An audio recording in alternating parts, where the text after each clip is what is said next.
నమస్కారం అమ్మా. నమస్కారం.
నమస్కారం అమ్మా.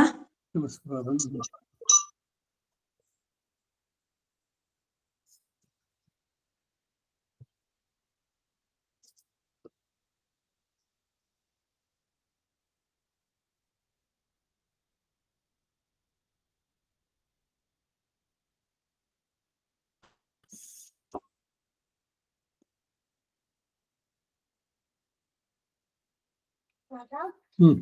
You know what the binoculars are? Binoculars. Papa told me to ask you this if you know.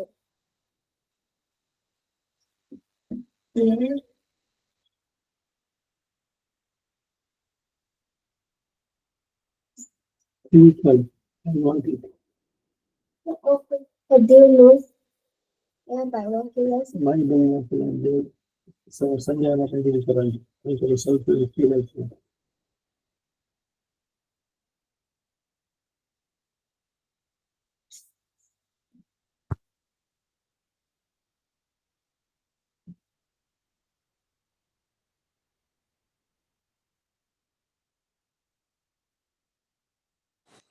నమస్కారం అమ్మా. నమస్కారం.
अस्मद्गुरुभ्यो नमः। अस्मत्परमगुरुभ्यो नमः। अस्मत्सर्वगुरुभ्यो नमः। श्रीमते रामानुजाय नमः।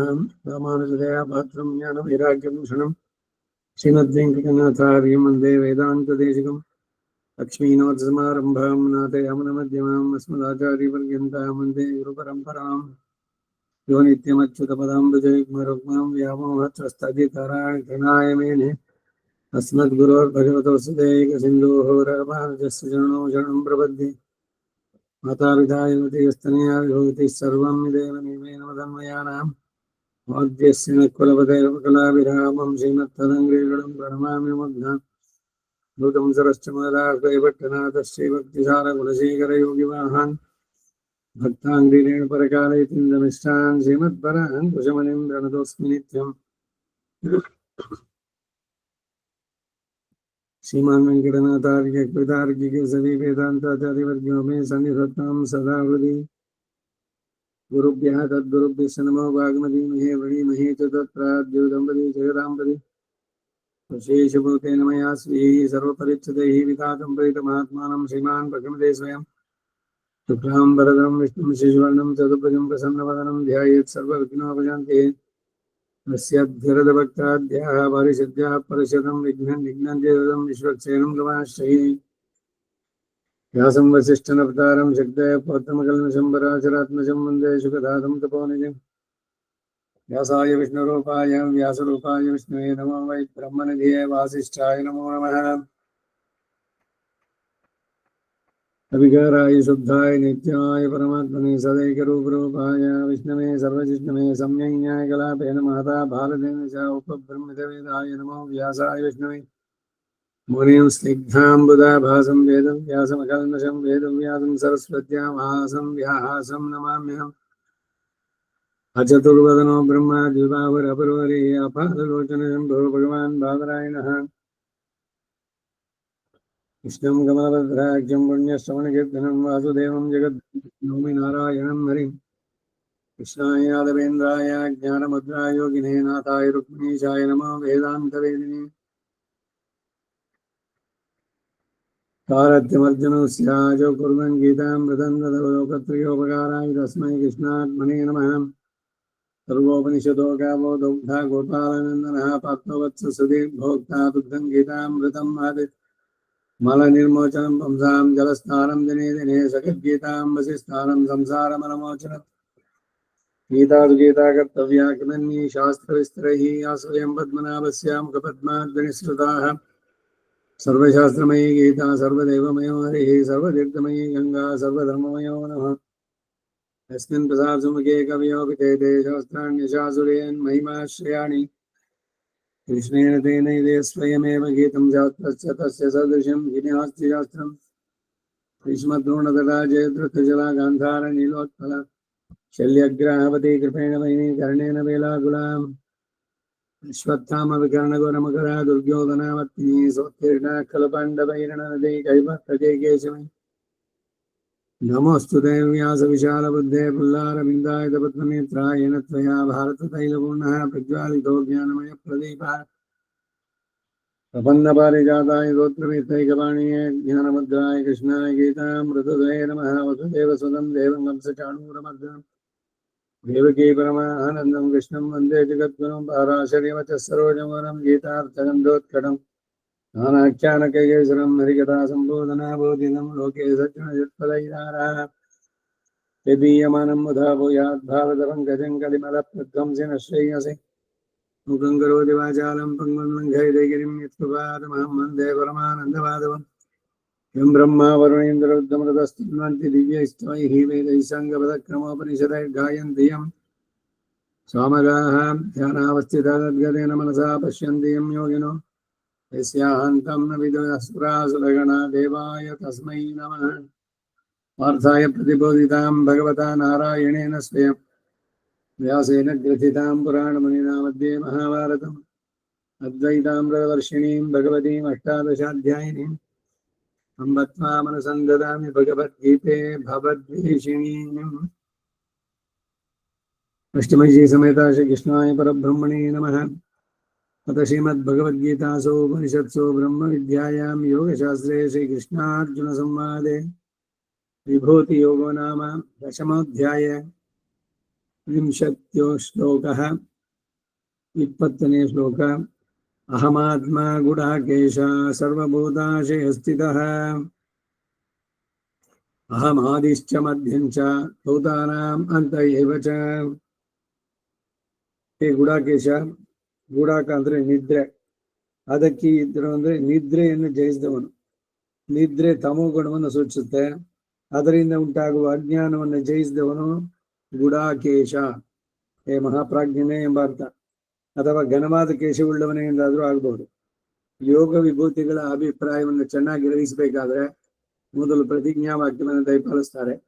ಅಹಂ ಆತ್ಮ, ನಾನು ಜಗತ್ತಿಗೆಲ್ಲ ಆತ್ಮ ಅಂದ್ರೆ ಅವುಗಳನ್ನೆಲ್ಲ ವ್ಯಾಪಿಸಿ ನಿಯಾಮಕನಾಗಿರುವ ಅಂತರಾತ್ಮನು, ಅದನ್ನೇ ಉಪಪದಿಸಿರ್ತಾರೆ.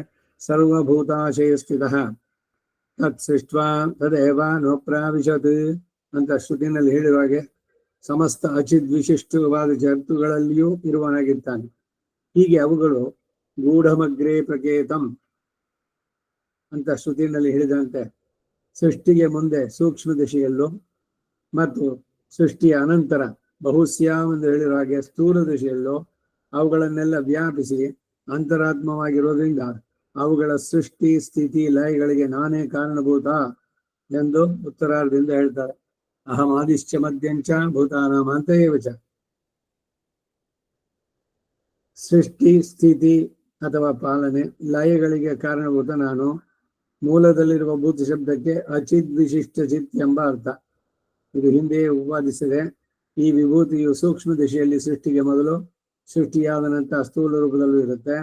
ಇದು ಆತನಿಗೆ ಶರೀರ, ಚೇತನಾಚೇತನಗಳು, ವ್ಯಕ್ತ ಅವ್ಯಕ್ತ ಸ್ಥಿತಿಗಳು.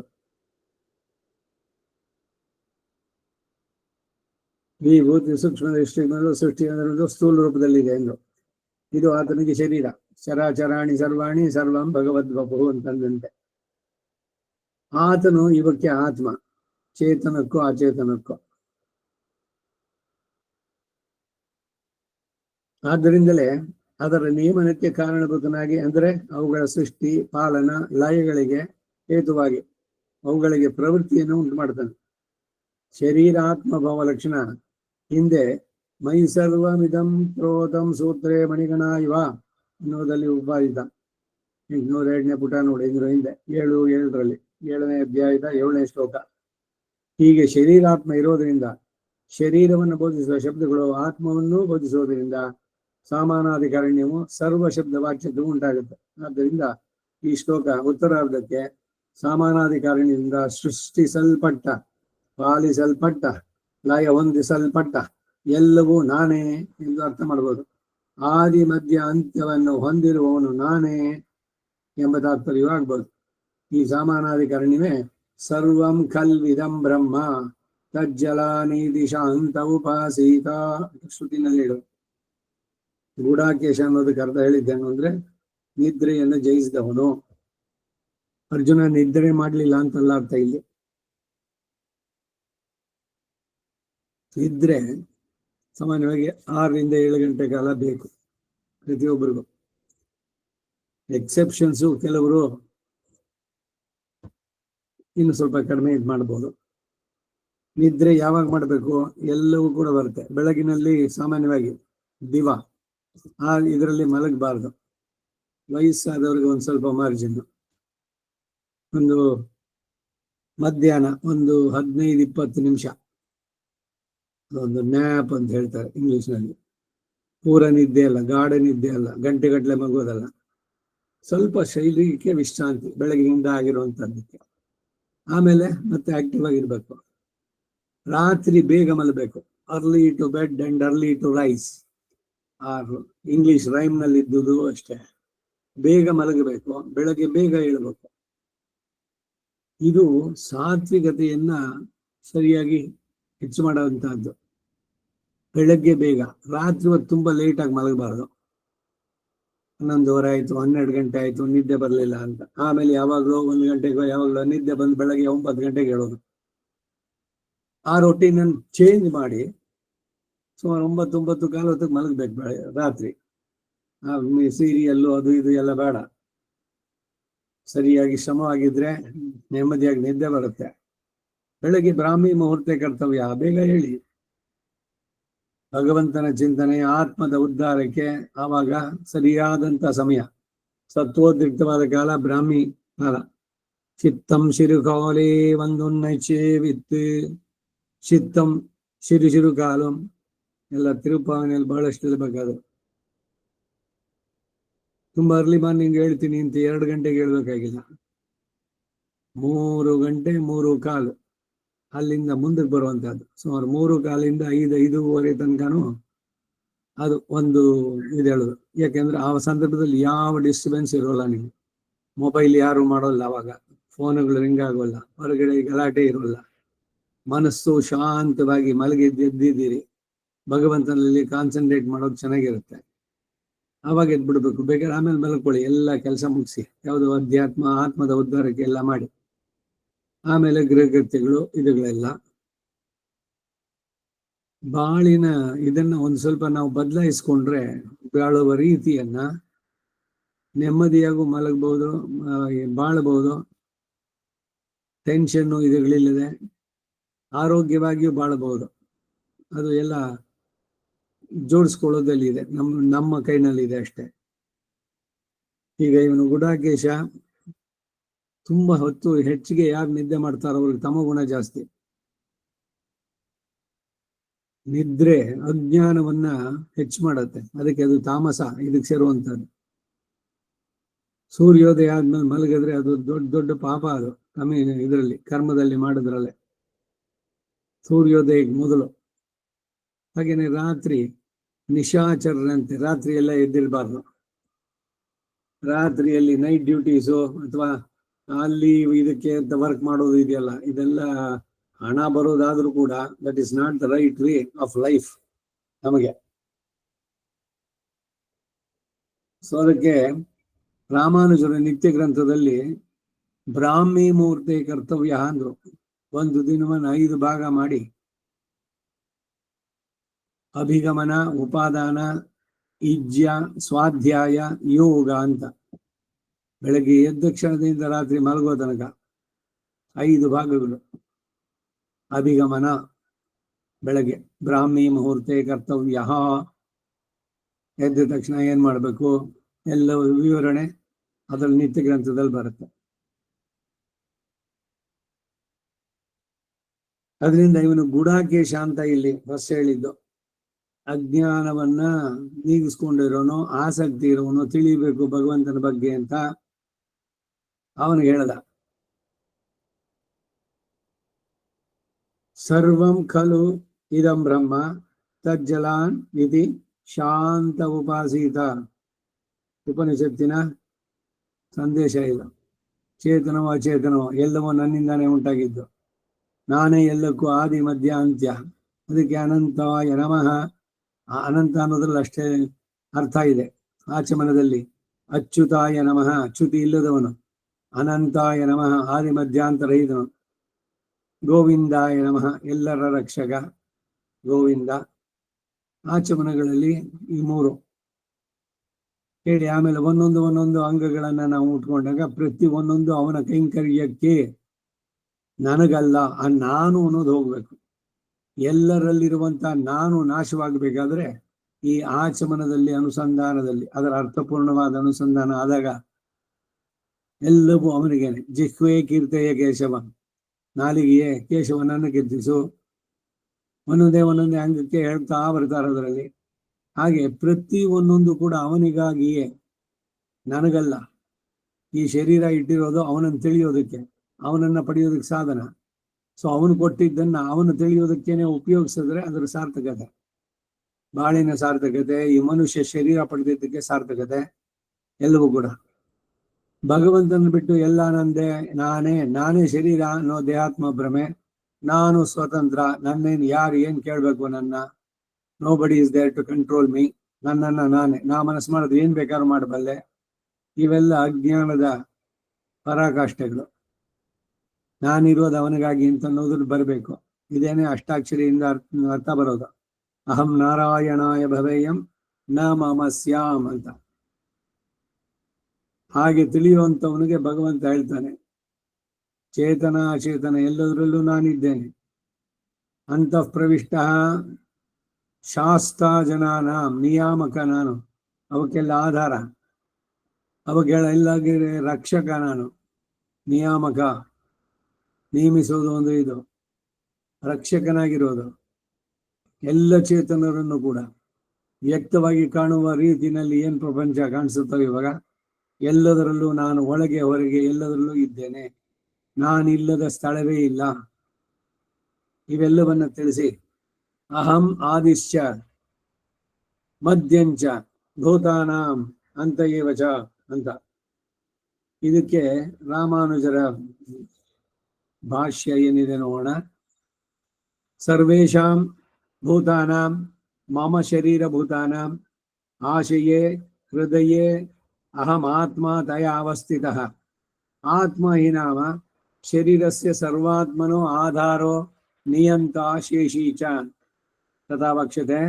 ಒಂದು, ಸರ್ವಸ್ಯ ಚಾಹಂ ಹೃದಯ ಸನ್ನಿವಿಷ್ಟೋ ಮತ್ತ ಸ್ಮೃತಿ ಜ್ಞಾನಮಪೋಹನಂ ಚ. ಎರಡನೇದು, ಈಶ್ವರ ಸರ್ವಭೂತಾನಾಂ ಹೃದ್ದೇಶೇ ಅರ್ಜುನ ತಿಷ್ಠತಿ ಭ್ರಾಮಯನ್ ಸರ್ವಭೂತಾನಿ ಯಂತ್ರಾರೂಢಾನಿ ಮಾಯೆಯಾ ಇತಿ. ಮೂರನೇದು, ಯಸ್ ಸರ್ವೇಷು ಭೂತೇಷು ತಿಷ್ಠನ್ ಸರ್ವೇಭ್ಯೋ ಭೂತೇಭ್ಯೋಂತರೋ ಯಂ ಸರ್ವಾಣಿ ಭೂತಾನಿ ನ ವಿದುಹು. ಇದು ಉಪನಿಷತ್ತಿನ ಮಾತು. ಯಸ್ಯ ಸರ್ವಾಣಿ ಭೂತಾನಿ ಶರೀರಂ ಯಸ್ ಸರ್ವಾಣಿ ಭೂತಾತ್ಯಂತರೋ ಯಮಯತಿ ಯೇಷತ ಆತ್ಮ ಅಂತರ್ಯಾಮ್ಯಮೃತಃ ಇತಿ. ನಾಲ್ಕು, ಯ ಆತ್ಮನಿ ತಿಷ್ಠನ್ ಆತ್ಮನೋ ಅಂತರೋ ಯಮಯತಿ ಆತ್ಮನ ವೇದ ಯಸ್ಯ ಆತ್ಮ ಶರೀರಂ. ಯ ಆತ್ಮನ ಆತ್ಮಾನಂ ಅಂತರೋ ಯಮಯತಿ ಸತ ಆತ್ಮ ಅಂತರ್ಯಾಮ್ಯಮೃತಃ ಇತಿ ಚ. ಏಂ ಸರ್ವಭೂತಾನಾಂ ಆತ್ಮತಯಾವಸ್ಥಿತೋ ಅಹಂ ತೇಷಾಂ ಆದಿರ್ಮಧ್ಯಂಚ ಅಂತಶ್ಚ ತೇಷಾಂ ಉತ್ಪತ್ತಿ ಸ್ಥಿತಿ ಪ್ರಳಯ ಹೇತು ಇತ್ಯರ್ಥಃ. ಇದಿಷ್ಟು ರಾಮಾನುಜರ ಮಾತು ಈ 20ನೇ ಶ್ಲೋಕಕ್ಕೆ, 10ನೇ ಅಧ್ಯಾಯದ 20ನೇ ಶ್ಲೋಕಕ್ಕೆ. ಭಾಷ್ಯದ ಅರ್ಥ. ಮೊದಲು ಸರ್ವಭೂತಾಶಯ ಸ್ಥಿತ ಅನ್ನೋದಕ್ಕೆ ವ್ಯಾಖ್ಯಾನ ಬರೀತಾರೆ. ಮಮ ಶರೀರ ಭೂತಾನ, ನನಗೆ ಶರೀರ ರೂಪಗಳಾದಂತಹ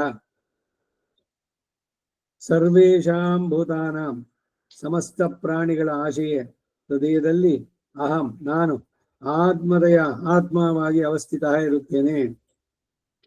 ಅವನೇ ಬಹಳ ಸ್ಪಷ್ಟವಾಗಿ ಬೇರೆ ಕಡೆ ಹೇಳಿದ್ದನ್ನು ಎಲ್ಲ ಉಲ್ಲೇಖ ಮಾಡಿದ್ದು ಬರುತ್ತೆ ಮುಂದೆ. ಇಲ್ಲಿ ಮೂಲದಲ್ಲಿರುವ ಶರೀರ ಭೂತಾನಾಂ ಎಂಬ ಪ್ರಯೋಗ ಆತ್ಮ ಎಂಬ ಶಬ್ದದಿಂದ ದ್ಯೋತಿತವಾದ ಅರ್ಥವನ್ನು ಸೂಚಿಸುತ್ತೆ. ಸರ್ವೇಶನ್ನು ಯಾವಾಗ ಸಮಸ್ತ ಭೂತಗಳಿಗೂ ಆತ್ಮ ಆದನೋ ಆಗ ಸಮಸ್ತ ಭೂತಗಳು ಯಸ್ಯ ಸರ್ವಾಣಿ ಭೂತಾನಿ ಶರೀರಂ ಎಂಬ ಶ್ರುತಿಗೆ ಅನುಸಾರವಾಗಿ ಆತನಿಗೆ ಶರೀರ ಎಂಬ ಭಾವ ವ್ಯಕ್ತ. ಸರ್ವಕ್ಕೂ ಆತ್ಮವಾಗಿರ್ಬೇಕಾದ್ರೆ ಕೆಲವರ ಅಭಿಪ್ರಾಯವೋ ಆಧಾರವಾಗಿಯೋ ನಿಯಂತ್ರವಾಗಿಯೋ ಶೇಷಿಯಾಗಿಯೋ ಹೀಗೆ ಮೂರು ಸೇರಿದ ಲಕ್ಷಣವಾಗಿರ್ಬೇಕು ಎಂದು. ಇನ್ನು ಕೆಲವರ ಅಭಿಪ್ರಾಯ ಒಂದೇ ಸಾಕು ಎಂದು ಈ ಮೂರು ಬೇರೆ ಬೇರೆ ಲಕ್ಷಣಗಳು ಅಂತ ಹೇಳ್ತಾರೆ. ಶ್ರೀ ಯತಿವರ್ಯರ ಅಭಿಪ್ರಾಯ ಚೇತನನಿಗೆ ಯಾವ ದ್ರವ್ಯ ಅಪೃಥಕ್ ಸಿದ್ಧ ವಿಶೇಷಣವೋ ಅದು ಶರೀರ ಎಂದು, ಚೇತನನು ಅದಕ್ಕೆ ಆತ್ಮ ಎಂದು, ಆ ಆತ್ಮವಿಗೆ ಈ ಮೂರು ಅಂದರೆ ಆಧಾರವಾಗಿಯೋ ನಿಯಂತ್ರವಾಗಿಯೋ ಶೇಷಿಯಾಗಿ ಇರುವ ಸಾಮರ್ಥ್ಯ ಉಂಟು ಅಂತ ಹೇಳ್ತಾರೆ. ಮೂರು ಪ್ರಧಾನ ಅಂಶಗಳು. ಶರೀರ, ಇದು ಮನುಷ್ಯನ ಶರೀರ. ಆ ಆತ್ಮಕ್ ಶರೀರ ಅಂದ್ರೆ ಏನು ಅಲ್ಲಿ ಅಂತಂದ್ರೆ, ಆ ಶರೀರ ಆತ್ಮವನ್ನು ಬಿಟ್ಟು ಇರ್ಲಿಕ್ಕಾಗೋದು, ಹೋಗ್ಬಿಡುತ್ತದೆ ಅಷ್ಟೇ. ಆತ್ಮವಿಲ್ಲದ ಶರೀರ ಶವ ಆಗತ್ತೆ, ನಶಿಸಿ ಹೋಗುತ್ತೆ, ಕೊಳೆತು ನಾರುತ್ತೆ, ಹೋಗುತ್ತೆ. ಸೊ ಅದರ ರಕ್ಷಕನಾಗಿ, ಅದಕ್ಕೆ ಆಧಾರವಾಗಿ, ಅದರಿಂದ ಎಲ್ಲವನ್ನು ಮಾಡಿಸ್ಕೊಳ್ಳೋದು ಒಳಗಿರೋ ಆತ್ಮನಿಗಾಗಿ. ಹಾಗಾಗಿ ಅವನು ಆಧಾರ, ನಿಯಾಮಕ ಮತ್ತು ಶೇಷಿ. ಈ ಆತ್ಮ ಇಲ್ದಿದ್ರೆ ಅದು ಬರೀ ಶವ. ಈಗ ಆತ್ಮಕ್ಕೆ ಬೇರೆ ಶರೀರಕ್ಕೆ ಬೇರೆ ಅಂತ ಏನಾದ್ರು ಸಪರೇಟ್ ಆಗಿ ಆಗಿರುತ್ತೋ, ಇದು ಅದ್ರ ಜೊತೆನಲ್ಲೇ ಸೇರಿದ್ದು. ಶರೀರವೇ ನಾನು ಅನ್ನೋ ಭ್ರಮೆ ನಮಗೆ ಉಂಟಾಗಿದ್ದು ನಮ್ಮ ಪ್ರಬಲತರ ಪ್ರಾಚೀನ ಕರ್ಮಗಳು ಹಿಂದಿನಿಂದ ಬಂದಂತಹದ್ದು, ಅನೇಕ ಅನಾದಿ ಕಾಲದಿಂದ ಬಂದಂತಹದ್ದು. ಅದಕ್ಕೆ ಅದು ಬೇಗ ಹೋಗಲ್ಲ. ಶರೀರದಿಂದ ನಾನು ಬೇರೆ ಅನ್ನೋದನ್ನ ಈ ಯೋಗಿಗಳಾದವರು ಇವರುಗಳೆಲ್ಲ, ಅವರನ್ನ ನೀನು ನೋಡಿದ್ರೆ ಅವರು ಅಧ್ಯಾತ್ಮ ಓದಿರ್ತಾರೋ ಇಲ್ವೋ ಎಲ್ದಲೇ ಇದು ಕೂಡ ಯೋಗದಲ್ಲಿ ಮಾಡಿದಾಗ ಅವ್ರು ಹೇಳ್ತಾರೆ ದಿಸ್ ಬಾಡಿ ಅಂತಾರೆ, ಮೈ ಬಾಡಿ ಅಂತಾನು ಹೇಳೋಲ್ಲ. ದಿಸ್ ಇದು ಈ ಶರೀರ ಇದೆಯಲ್ಲ ಪ್ರಕೃತಿಗೆ ಸೇರಿದ್ದು ಅಂತಾರೆ. ಹೆಂಗ್ ಬಂತು ಅವ್ರಿಗೆ ಆ ಜ್ಞಾನ ಅಂದ್ರೆ, ಯೋಗದಲ್ಲಿ ಮುಂದಕ್ಕೆ ಮುಂದಕ್ಕೆ ಅಡ್ವಾನ್ಸ್ ಆಗಿದ್ರೆ ಗೊತ್ತಾಗುತ್ತೆ. ಆತ್ಮ ಅನ್ನೋದು ಬೇರೆ, ಆತ್ಮದ ಉಪಯೋಗಕ್ಕಾಗಿ ಈ ಶರೀರ ಇರೋದು. ಈ ಮಾಡೋದೆಲ್ಲ ಶರೀರದ ಕ್ರಿಯೆಗಳು ಆತ್ಮನಿಗೇನೆ. ಕರ್ಮಯುತವಾಗಿ ಅವನು ಆಯಾ ಕರ್ಮದಲ್ಲಿ ತೊಡಗುತ್ತಾನೆ. ಶರೀರ ಇದರಿಂದ ಇದೇನೆ ಎಲ್ಲ ಕಡೆನೂ ಹೇಳ್ತಾ ಬರೋದು. ಆದ್ರೆ ಮೂಲತಃ ಆತ್ಮ ಬೇರೆ ಶರೀರ ಬೇರೆ ಅನ್ನೋ ಜ್ಞಾನ ಸದಾ ಇರಬೇಕು. ಹಾಗಿದ್ದಾಗ ಏನಾಗುತ್ತೆ ಅಂದ್ರೆ, ಶರೀರ ಹುಟ್ಟುತ್ತೆ, ಶರೀರ ಸತ್ತಿದ ಯಾವುದು ಶರೀರ. ಈ ಆತ್ಮನಿಗೆ ಆ ಶರೀರದ ಸಂಬಂಧ ಉಂಟಾಯ್ತಲ್ಲ, ಅದು ಅದರ ಹುಟ್ಟು. ಆ ಶರೀರದ ವಿಯೋಗ ಆಯ್ತಲ್ಲ, ಅವಾಗ ಅವನಿಗೆ ಈಗ ನೆನ್ನೆ ದಿವಸ ಒಂದು ಡ್ರೆಸ್ ಹಾಕೊಂಡಿದ್ವಿ, ಅದಾಯ್ತು. ಇವತ್ತು ಇನ್ನೊಂದು ಬೇರೆ ಹಾಕಿದ್ವಿ, ಅಲ್ಲಿ ನಿನ್ನೆ ಹಾಕಿದ್ದು ಅದು ಆ ಶರೀರ ಬೇರೆ, ಅಯ್ಯೋ ಶರ್ಟ್ ಬೇರೆ, ಇದ್ರದ್ದು ಬೇರೆ. ಹೀಗೆ ಆತ್ಮಕ್ಕೆ ಇದು ಶರೀರಕ್ಕೆ ಉಡುಪುಗಳಂತೆ. ಎಷ್ಟೋ ಧರಿಸಿ ಹೋಗಾಯ್ತು, ಎಷ್ಟೋ ಜನ್ಮಗಳಾಯ್ತು. ಒಂದು ಜನ್ಮದಿಂದ ಇನ್ನೊಂದು ಜನ್ಮಕ್ಕೆ ಬಂದಿದ್ದು. ಒಂದರಲ್ಲಿ ಅವನು ಸುಖಿ, ಇನ್ನೊಂದರಲ್ಲಿ ದುಃಖಿ. ಯಾಕೆ ಅಂದ್ರೆ ಅವನು ಮಾಡಿದ ಕರ್ಮದ ಪ್ರಕಾರ ಪುಣ್ಯ ಪಾಪ ಫಲಗಳನ್ನ ಅನುಭವಿಸೋದಕ್ಕಾಗಿ ಶರೀರ. ಅದರ ಜೊತೆಗೆ ಈ ಶರೀರನ ವಿವೇಕದಿಂದ ಉಪಯೋಗಿಸಿ ಅದನ್ನ ಸಾಧನವನ್ನಾಗಿ ಮಾಡಿಕೊಂಡು ಧರ್ಮವನ್ನು ಸಾಧಿಸಿ ಭಗವಂತನನ್ನ ತಿಳಿದು ಅವನಲ್ಲಿ ಶರಣಾಗಿ ಅವನನ್ನ ಪಡಿಬೋದು. ಹುಟ್ಟು ಸಾವಿನ ಚಕ್ರದಿಂದಾನೇ ಬಿಡಿಸ್ಕೊಳ್ಬೋದು. ಆ ಹುಟ್ಟು ಸಾವಿನ ಚಕ್ರ ಬಿಡಿಸ್ಕೊಳ್ಬೇಕಾದ್ರೆ ಶರೀರ ಬೇಕು. ಶರೀರ ಇಲ್ಲದೆ ಆಗೋಲ್ಲ. ಶರೀರವೇ ನಾನು ಅಂದ್ಕೊಂಡು ಶರೀರಕ್ಕೆ ಕಂಫರ್ಟ್ಸ್ ಕೊಡೋದು, ಶರೀರಕ್ಕೆ ಅವಾಗಲೇ ತಿನ್ಸೋದು, ಬರೀ ಆ ಅಷ್ಟಕ್ಕೆ ಮಾಡಿದ್ರೆ ದೇಹದ ಪೋಷಣೆ ಇದು ಜೀವನದ ಗುರಿ ಅಲ್ಲ. ಚಿಕ್ಕದಾಗಿ ಇದ್ವಿ, ಚಿಕ್ಕ ಮಕ್ಕಳಾಗಿದ್ದಾಗ ಅಲ್ಲಿಂದ ಶುರುವಾಯಿತು. ಓದಿ ಚೆನ್ನಾಗಿದ್ರು, ಅಲ್ಲಿಂದ ಮುಂದೆ ಯಾವುದು ಕಾಲೇಜು ಮತ್ತೊಂದು ಎಲ್ಲ ಸರಿ. ಆಮೇಲೆ ಗ್ರಾಜುಯೇಷನ್, BA BCom ಅಥವಾ BE ಮೆಡಿಕಲ್ಲು, ಯಾವ್ಯಾವುದೋ ಬ್ರಾಂಚ್ಗಳು ಯಾವುದೋ ಒಂದು ಅದರಲ್ಲಾಯಿತು.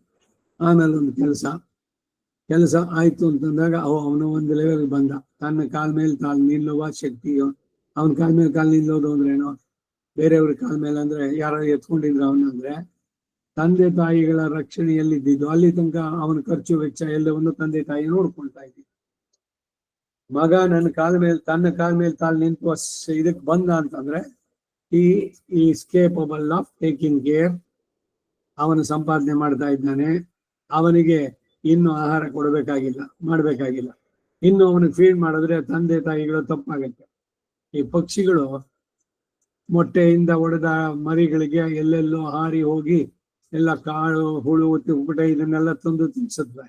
ಅದ್ರ ರೆಕ್ಕೆ ಬಲಿತು, ಇದಾದ್ಮೇಲೆ ಅದಕ್ಕೆ ತಂದು ತಿನ್ಸೋಲ್ಲ. ಆಮೇಲೆ ಅದರ ಆಹಾರ ಅದೇ ನೋಡ್ಕೋಬೇಕು. ಹೀಗೆ ನಮಗೂ ಅಷ್ಟೇ, ಅವುಗಳು ಮಗುವಿಗೆ ಇಷ್ಟೆಲ್ಲ ನಾವು ಕಾಪಾಡಿದ್ವಿ. ಬಿಸಿಲು ಜೋರಾಗಿದ್ದಾಗ ರೆಕ್ಕೆಯಿಂದ ಕವರ್ ಮಾಡಿತ್ತು, ಮಳೆ ಬಂದಾಗ ಅವುಗಳನ್ನೆಲ್ಲ ತನ್ನ ರೆಕ್ಕೆ ಒಳಗಡೆನೆ ಇಟ್ಕೊಂಡು ಕಾಪಾಡಿದ್ದು.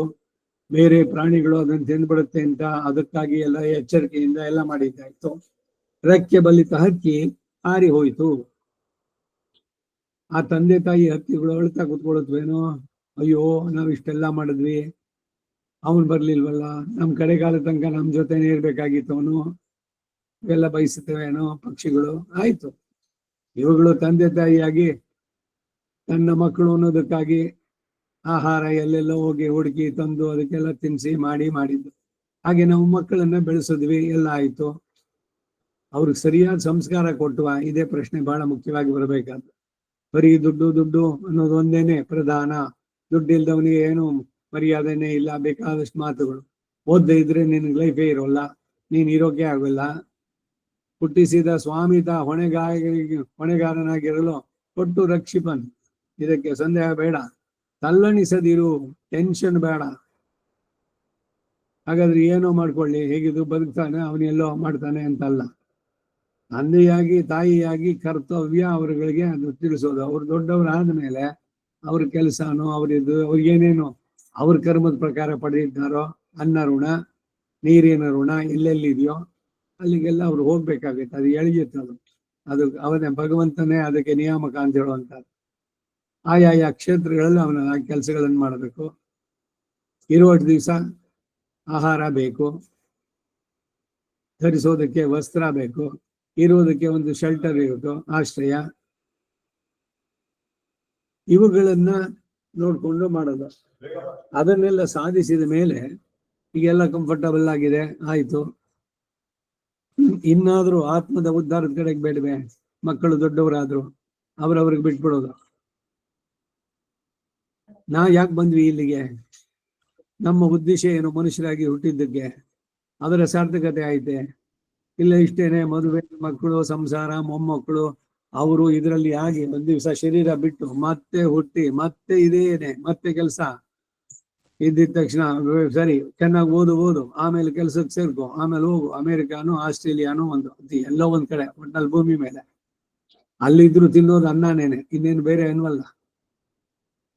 ಹಾಗೆ ಸ್ವರ್ಗಲೋಕಕ್ಕೆ ಹೋದ್ರು ಅಷ್ಟೇ, ಈಕೆ ಅಧೋಲೋಕಗಳಿಗೆ ಹೋದ್ರು ಅಷ್ಟೇ. ಇವ್ರ ಕರ್ಮದ ಪ್ರಕಾರ ಮೇಲೆ ಹೋಗಿ ಕೆಳಗೆ ಬಂದು ಪುನಃ ವಶಮಾಪದ್ಯತೆ ಮೇ, ನನಗೆ ವಶರಾಗ್ತಾರೆ ಅಂತಾನೆ ನಚಿಕೇತನಿಗೆ ಯಮ ಹೇಳ್ಬೇಕಾರೆ. ಅದರಿಂದ ಬರೀ ಇಷ್ಟೇನಾ? ಓಡಿ ಫಲ ಪಿರಪ್ಪಂ ಪಿರಂದೆ ಪಾಡಿ ಆಡಿ ಪಲ್ವಳಿಯರಿ ಕಂಡಿ, ಒಂದು ಜನ್ಮದಿಂದ ಇನ್ನೊಂದು ಜನ್ಮಕ್ಕೆ ಓಡಿದ್ರಿ, ಯಾರನ್ನೋ ಉಪದೇಶ ಆಶ್ರಯಿಸಿದ್ರಿ, ಯಾರು ನಿಮ್ಮನ್ನ ಈ ಹುಟ್ಟು ಸಾವಿನ ಚಕ್ರದಿಂದ ಬಿಡಿಸಿದ್ರು? ಐಶ್ವರ್ಯ ಬೇಕು, ಅದು ಬೇಕು, ಇದಕ್ ಬೇಕು, ಅದಕ್ಕಾಗಿ 108 ದೇವರುಗಳು. ಅವರಿಗೆ ಹರಕೆ, ಇವರಿಗಿದು, ನನಗಿದು ಆಗ್ಬೇಕು, ಇಲ್ಲ ರೋಗ ಪರಿಹಾರ ಆಗ್ಬೇಕು, ಇಲ್ಲ ಮಕ್ಕಳಿಗೆ ಕೆಲಸ ಆಗ್ಬೇಕು, ಕೆಲಸ ಆಯ್ತಾ ಮದುವೆ ಆಗ್ಬೇಕು, ಮದುವೆ ಆಯ್ತಾ ಮಕ್ಕಳಾಗ್ಬೇಕು. ಅವಾಯ್ತು ಅಂತಂದ್ರೆ ವಾರ್ಧಕ್ಯದಲ್ಲಿ ಆ ನೋವು ಬಂತು, ಈ ನೋವು ಬಂತು, ಕಣ್ ಕಾಣಿಸೋಲ್ಲ, ಕಿವಿ ಕೇಳಿಸೋಲ್ಲ, ಅದಕ್ಕೆ ಏನಾದ್ರು ಮಾಡ್ಕೊ, ಇದಕ್ ಮಾಡ್ಕೊ. ಒಟ್ಟಿನಲ್ಲಿ ಎಲ್ಲ ದೈಹಿಕವಾಗಿ ಇಂದ್ರಿಯಗಳ ತೃಪ್ತಿಗಾಗಿಯೇ ಜೀವ ಪೂರ ಆಗ್ಬಿಟ್ರೆ ಆತ್ಮದ ಉದ್ಧಾರದ ಬಗ್ಗೆ, ಆತ್ಮ ಅನ್ನೋದು ಒಂದಿದೆ ಅನ್ನುವ ಅರಿವು ಅದ್ರ ಯಾವಾಗ ಉಂಟಾಗುತ್ತೆ? ಇದು ಬಿಟ್ಟು ಬೇರೆ ಏನಾದ್ರು ಇದೆಯೋ ಜೀವನದಲ್ಲಿ? ಸಾವಿನೊಂದಿಗೆ ಇದ್ರದ್ದು ಮುಗಿದೋಯ್ತು, ಆಮೇಲೆ ಮುಂದಕ್ಕೆ ಏನಿಲ್ಲ ಅನ್ನುವಂಥ ಭ್ರಮೆನಲ್ಲೇ ಇದ್ದು, ಅದಕ್ಕಾಗಿ ಇದ್ದಷ್ಟು ದಿವಸ ಎಲ್ಲದನ್ನು ಅನುಭವಿಸ್ಬೋಣ. ಅದು ಏನೇನು ಭೋಗಗಳಿದೆಯೋ ಎಲ್ಲ ಇಷ್ಟೇ ಆದ್ರೆ ಪುನಃ ಮತ್ತೆ ಬರ್ಬೇಕಾಗತ್ತೆ. ಮನುಷ್ಯ ಶರೀರ ಕೊಟ್ಟಿದ್ದಾನೆ, ವಿವೇಕವನ್ನು ಕೊಟ್ಟಿದ್ದಾನೆ, ಶಾಸ್ತ್ರ ಜ್ಞಾನವನ್ನು ಕೊಟ್ಟಿದ್ದಾನೆ, ಇದ್ರ ಜೊತೆಗೆ ಆಚರಿಸುವುದಕ್ಕೆ ಒಂದು ಚಾಯ್ಸು, ಸ್ವಾತಂತ್ರ್ಯವನ್ನು ಕೊಟ್ಟಿದ್ದಾನೆ. ಶಾಸ್ತ್ರದಲ್ಲಿ ಹೇಳದಂತೆ ನಡೆಸಿದ್ರೆ ರಿವಾರ್ಡ್ಸ್ ಇದೆ, ಅದಕ್ಕೆ ವಿರುದ್ಧವಾಗಿ ನಡೆದ್ರೆ ಪನಿಷ್ಮೆಂಟ್ ಇದೆ, ಅದನ್ನು ತಿಳಿಸಿದ್ದಾನೆ. ಅದು ಸಂವಿಧಾನ. ವೇದ ಕಿಲ ಧರ್ಮ ಮೂಲ. ಅದರಂತೆ ಜೀವನವನ್ನು ನಡೆಸಿದ್ದೆ ಆದ್ರೆ ದೇ ವಿಲ್ ಬಿ ರಿವಾರ್ಡೆಡ್. ಅದಕ್ಕೆ ವಿರುದ್ಧವಾಗಿ ಮಾಡಿದ್ರೆ they will be punished. Reward ಬೇಕೋ ಪನಿಷ್ಮೆಂಟ್ ಬೇಕು ಅನ್ನೋದು ನೀನ್ ನಿರ್ಧರಿಸು. ನೀನ್ ಯಾವ್ದನ್ನ ಆರಿಸ್ಕೊಳ್ತೀಯೋ ಅದ್ರ ಮೇಲೆ ಫಲಗಳು ಅಂತ ಭಗವಂತ. ಸರ್ವಮೈಕ್ಷತ, ಅವನು ಉದಾಸೀನ ಅಂತ ಹೇಳುವುದು ಅಷ್ಟೇ. ಯಾರೋ ಉದ್ಧಾರ ಮಾಡ್ಕೊಂಡ್ರು ಅವನಿಗೇನಿಲ್ಲ, ಯಾರೋ ನರಕದಕ್ಕೆ ಹೋದ್ರು ಅದಕ್ಕೂ ಏನಿಲ್ಲ. ಯಾಕೆಂದ್ರೆ ಅವರವರ ಕರ್ಮದ ಪ್ರಕಾರ ಅವರು ಕರ್ಮಾಧ್ಯಕ್ಷನಾಗಿ ನಾನು ಅವರು ಮಾಡಿದ್ದಕ್ಕೆ ಆಯಾ ಫಲಗಳನ್ನು ಕೊಡ್ತೇನೆ. ನನಗದರಿಂದ ಏನೂ ಆಗ್ಬೇಕಾಗಿಲ್ಲ. ಈಸ್ ನಾಟ್ ಒಂದು ಸ್ವಲ್ಪನಾದ್ರೂ ಅದ್ರ ಮೇಲೆ ಡಿಪೆಂಡ್ ಆಗಿಲ್ಲ.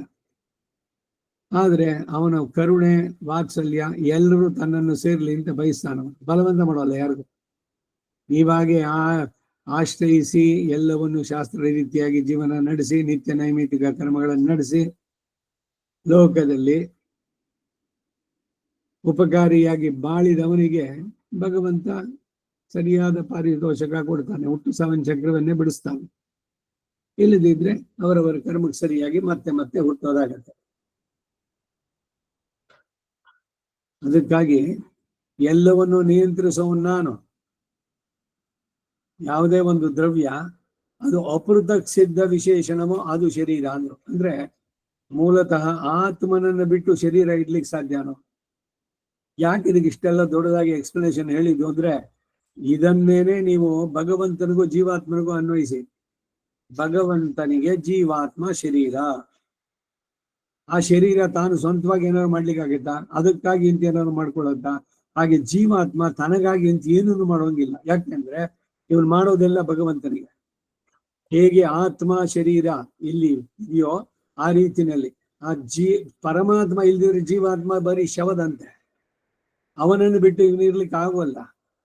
ಅವನೇ ಇದಕ್ಕೆ ಆಧಾರ ಜೀವಾತ್ಮಗಳಿಗೆ, ಅವನೇ ಅದಕ್ಕೆ ನಿಯಾಮಕ, ಅವನೇ ಅದಕ್ಕೆ ಶೇಷಿ, ರೆಸ್ಪಾನ್ಸಿಬಿಲಿಟಿ ಎಲ್ಲವೂ ಅವನದೇನೆ. ಯಾಕೆಂದ್ರೆ ಎಲ್ಲ ಅವನಿಗೆ ಸೇರಿ. ಈಗ ತಂದೆ ತಾಯಿಯರು ಮಕ್ಕಳನ್ನ ಬೆಳೆಸುವ ವಿಧಾನಕ್ಕೆ ಸಮಾಜದಿಂದ ಅವರಿಗೆ ಪರಿಕಾಶವೂ ಸಿಗತ್ತೆ, ಬೈಗುಳಿಗೂ ಸಿಗತ್ತೆ. ಮಕ್ಕಳು ಅವಿಧೇಯರಾಗಿ ವರ್ತಿಸಿದ್ರೆ ಏನ್ ಬೆಳೆಸಿದ್ದಾರೆ ಮಕ್ಕಳನ್ನ? ಒಂದ್ ಸ್ವಲ್ಪನಾದ್ರೂ ನೋಡಿ, ಏನಾದ್ರು ಸಂಸ್ಕಾರ ಇದೆಯಾ? ಹಿರಿಯರು ಅಂದ್ರೆ ಗೌರವ ಇದೆಯಾ? ಯಾರ ಹತ್ರ ಯಾವ ರೀತಿ ನಡಿಬೇಕು ಅನ್ನೋದು ಇದೆಯಾ? ಎಲ್ಲ ಅವನು ಎಲ್ಲದರಲ್ಲೂ ಮುಂದೆ ಇದ್ದಾನೆ. 100ಕ್ಕೆ 100 ಮಾರ್ಕ್ಸ್ ತೆಗೆದ. ಯಾವ ಬಹಳ ಪ್ರಸಿದ್ಧಿ ಪಡೆದಂತಹ ಕಾಲೇಜುಗಳು ಇದರಲ್ಲಿ ಓದಿದ್ದು. ಆದ್ರೆ ಮನುಷ್ಯತ್ವವೇ ಇಲ್ಲ. ಮಾನವನಾಗಿ ಹೇಗೆ ಬೆಳಿಬೇಕು ಅದನ್ನು ಕಲಿಸ್ಕೊಟ್ವು. ನೀರಿನಲ್ಲಿ ಮೀನಿನಂತೆ ಈಜೋದಾಯ್ತು, ಆಕಾಶದಲ್ಲಿ ಪಕ್ಷಿಯಂತೆ ಹಾರೋದಾಯ್ತು. ಭೂಮಿ ಮೇಲೆ ಬಾಳೋದನ್ನ ಯಾಕೆ ಕಲಿಸ್ಲಿಲ್ಲ? ಯಾಕೆ ಕಲಿಸ್ಕೊಡ್ಲಿಲ್ಲ ಅವ್ರ ತಂದೆ ತಾಯಿಯರು? ಮಕ್ಕಳಿಗೆ ತಂದೆ ಅಕ್ಕರೆ ವಿದ್ಯೆಗಳನ್ನ ಅರಿಪದಿರ್ದೊಡೆ ಕೊಂದಂ.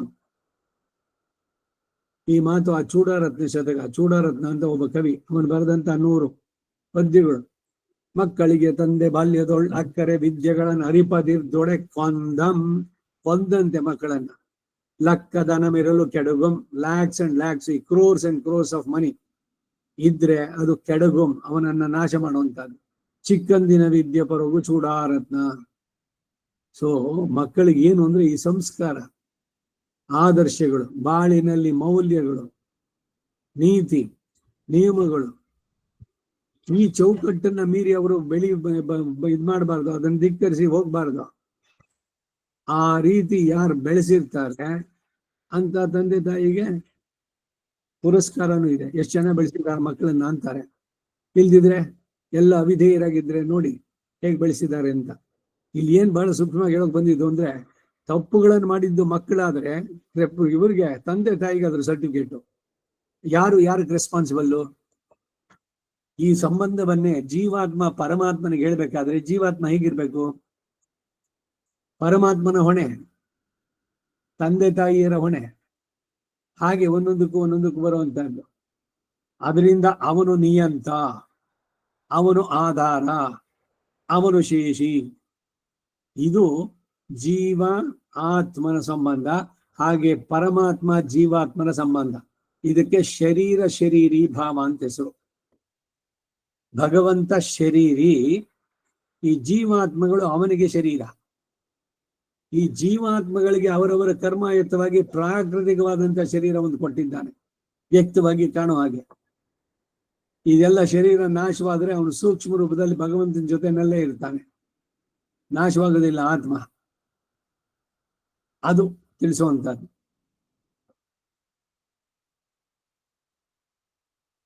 ಸೊ 3 ವಿಷಯಗಳು ಅಂದ್ರೆ ಆಧಾರವಾಗಿಯೋ ನಿಯಂತವಾಗಿಯೋ ಶೇಷಿಯಾಗಿ ಇರುವ ಸಾಮರ್ಥ್ಯ ಜೀವಾತ್ಮನಿಗೆ ಶರೀರದ ಇದಕ್ಕೆ ಸಂಬಂಧ ಹೇಳ್ಬೇಕಾರೆ ತಾವೇ ಮುಂದೆ ಶ್ರುತಿ ಪ್ರಮಾಣಗಳನ್ನು ಉದಾಹರಿಸ್ತಾರೆ. ಇಲ್ಲಿ ಆತ್ಮ ಎಂಬ ಶಬ್ದಕ್ಕೆ ಪ್ರತ್ಯಗಾತ್ಮ ಇತ್ಯಾದಿ ಬೇರೆ ಅರ್ಥ ಇಲ್ಲ ಅನ್ನೋದನ್ನು ತಿಳಿಸೋದಕ್ಕಾಗಿ ಇಲ್ಲಿ ಆತ್ಮ ಎಂದ್ರೇನು ಅನ್ನೋದನ್ನ ಮುಂದಿನ ವಾಕ್ಯದಿಂದ ತಿಳಿಸ್ತಾರೆ. ಆತ್ಮ ಹಿ ನಾಮ. ಆತ್ಮ ಎಂಬುದರ ಅರ್ಥವಾದರೂ ಶರೀರಸ್ಯ, ಶರೀರಕ್ಕೇನೆ ಸರ್ವಾತ್ಮನ ಸಂಪೂರ್ಣವಾಗಿ ಆಧಾರವಾಗಿಯೋ ನಿಯಂತವಾಗಿಯೋ ಶೇಷಿಯಾಗಿ ಇರೋದು. ತಥಾ ವಕ್ಷತೆ, ಹಾಗೆ ಪ್ರಮಾಣಗಳು ಹೇಳುತ್ತೆ. ಸರ್ವಸ್ಯ, ಸಮಸ್ತ ಭೂತಗಳ ಮುಂದೆ ಹೃದಯ ಎಂಬ ಪ್ರಯೋಗ ಇರೋದ್ರಿಂದ ಸರ್ವಸ್ಯ ಅಂದ್ರೆ ಸಮಸ್ತ ಭೂತಗಳು. ಭೂತ ಅಂದ್ರೆ ದೆವ್ವ ಭೂತ ಅಲ್ಲ, ಒಂದೊಂದು ಚೇತನರು, ಸಮಸ್ತ ಚೇತನರು ಎಂದು ಅರ್ಥ ಮಾಡತಕ್ಕದ್ದು. ಹೃತ್ ಇಲ್ಲದ ಬರೀ ಅಚಿತ್ ಮಾತ್ರ ವಿವಕ್ಷಿತವಲ್ಲ. ಹೃದಯದಲ್ಲಿ ಅಹಂ ನಾನು ಸನ್ನಿವಿಷ್ಟ, ನಾನಿರ್ತೇನೆ. ಭಗವಂತ ಎಲ್ಲಿದ್ದಾನೆ ಅಂದ್ರೆ ಹಾರ್ದ ಅನ್ನೋದು ಒಂದು ರೂಪ ಅಂತ ಹಿಂದೆ ಎಲ್ಲ ಹೇಳಿದ್ದು. ಪರ, ವ್ಯೂಹ, ವಿಭವ, ಹಾರ್ದ, ಅರ್ಚ. ಹಾರ್ದ ಅಂದ್ರೆ ಪ್ರತಿ ಒಂದು ಲಿವಿಂಗ್ ಆರ್ಗನಿಸಮ್ ಅದರ ಹೃದಯದಲ್ಲಿ ಅವನಿದ್ದಾನೆ. ಸನ್ನಿವಿಷ್ಟ, ನಾನಲ್ಲಿದ್ದೇನೆ. ಮತ್ತಃ, ನನ್ನಿಂದಲೇ. ಸ್ಮೃತಿ, ಸ್ಮೃತಿಯೋ ಜ್ಞಾನವೋ. ಅಪೋಹನವು ಅಂದ್ರೆ ಜ್ಞಾನ ನಿವೃತ್ತಿ, ಮರೆವು ಇದೆಲ್ಲ. ಮತ್ತ ಸ್ಮೃತಿ ಜ್ಞಾನಮಪೋಹನಂಚ ವೇದೈಶ್ಚ ಸರ್ವೈಃ ಅಹಮೇವ ವೇದ್ಯೋ ವೇದಾಂತ ಕೃದ್ವೇದ ವಿದೇವ ಚಾಹಂ. ಇದು ಪುರುಷೋತ್ತಮ ಯೋಗದ 15ನೇ ಅಧ್ಯಾಯದಲ್ಲಿ ಬರುವ ಶ್ಲೋಕ 16-17ರಲ್ಲಿ. ಸರ್ವಸ್ಯ ಚ ಅಹಂ ಹೃದಿ ಸನ್ನಿವಿಷ್ಟಃ ಮತ್ತ ಸ್ಮೃತಿ ಜ್ಞಾನಮಪೋಹನಂಚ ವೇದೈಶ್ಚ ಸರ್ವೈಃ, ಸಮಸ್ತವಾದ ವೇದಗಳಲ್ಲಿ. ಅಹಮೇವ ವೇದ್ಯಂ, ನಾನೊಬ್ಬನೇ ತಿಳಿಬೇಕಾದದ್ದು. ಅದೇ ಎಲ್ಲ ವೇದಗಳು, ಋಗ್ವೇದವೋ, ಯಜುರ್ವೇದೋ, ಸಾಮವೇದೋ, ಅಥರ್ವವೇದೋ. ಅಲ್ಲಿ ಬರೀ ವೇದಗಳು ಅಂದ್ರು, ಈ 4 ಹೇಳಿಲ್ಲ. 4 ಹೇಳಿದ ಉದ್ದೇಶ ವೇದವ್ಯಾಸ ಅವತಾರ ಭಗವಂತಂದು ಕಲಿಯೋದಕ್ಕೆ ಸುಲಭವಾಗಲಿ ಅಂತ 4 ಭಾಗ ಮಾಡಿದ್ದಷ್ಟೇ. ಇದೆಲ್ಲ ಬೇರೆ ಅಲ್ವೇ ಅಲ್ಲ.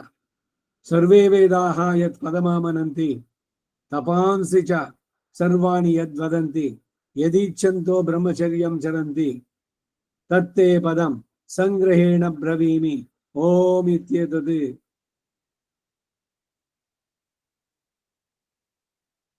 ಕಠೋಪನಿಷತ್ತಿನ ಮಾತು. ಇದೇ ಮಾತನ್ನ ಭಗವದ್ಗೀತೆಯಲ್ಲಿ ಕೃಷ್ಣ ಹೇಳ್ತಾನೆ.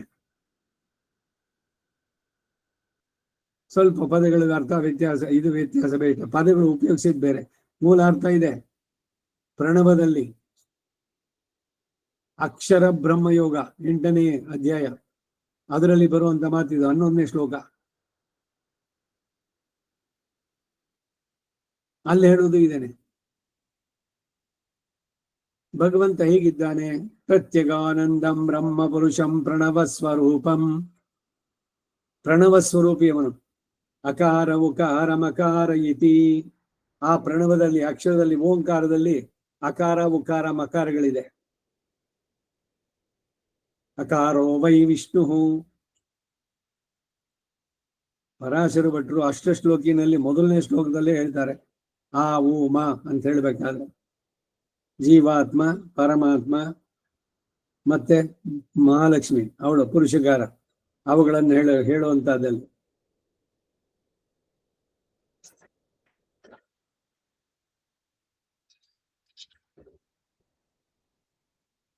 ಸಪ್ತಮೋಧ್ಯಾಯ.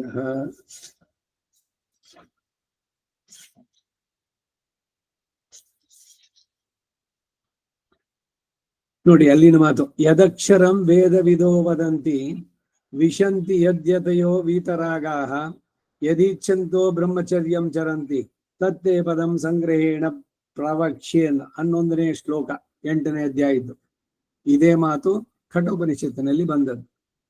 ಆ ಶ್ಲೋಕವನ್ನೇ ಇಲ್ಲಿ ಇವರು ಹೇಳ್ತಾ ಇದೆ. ರಾಮಾನುಜರು ಉಲ್ಲೇಖ ಕೊಟ್ಟಿದ್ದು ಸರ್ವಸ್ಯ ಚಾಹಂ ಹೃದಿ ಸನ್ನಿವಿಷ್ಟೋ ಮತ್ತ ಸ್ಮೃತಿ ಜ್ಞಾನಮಪೋಹನಂಚ ವೇದಶ್ಚ ಸರ್ವೈಃ ಅಹಮೇವ ವೇದ್ಯೋ ವೇದಾಂತ ಕೃದ್ವೇದ ವಿದೇವ ಚಾಹಂ.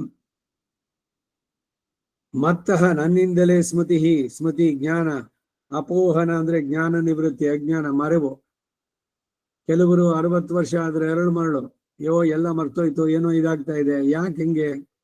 ಇನ್ಯಾರೋ 89 ವರ್ಷ ಆದ್ರೂ ಕೂಡ ಅವ್ರಿಗೆ ಚೆನ್ನಾಗಿದೆ, ಬುದ್ಧಿ ಪ್ರಖರವಾಗಿ ಶಾರ್ಪ್ ಆಗಿದೆ, ಯಾವುದನ್ನು ಮರ್ತಿಲ್ಲ ಅವರು.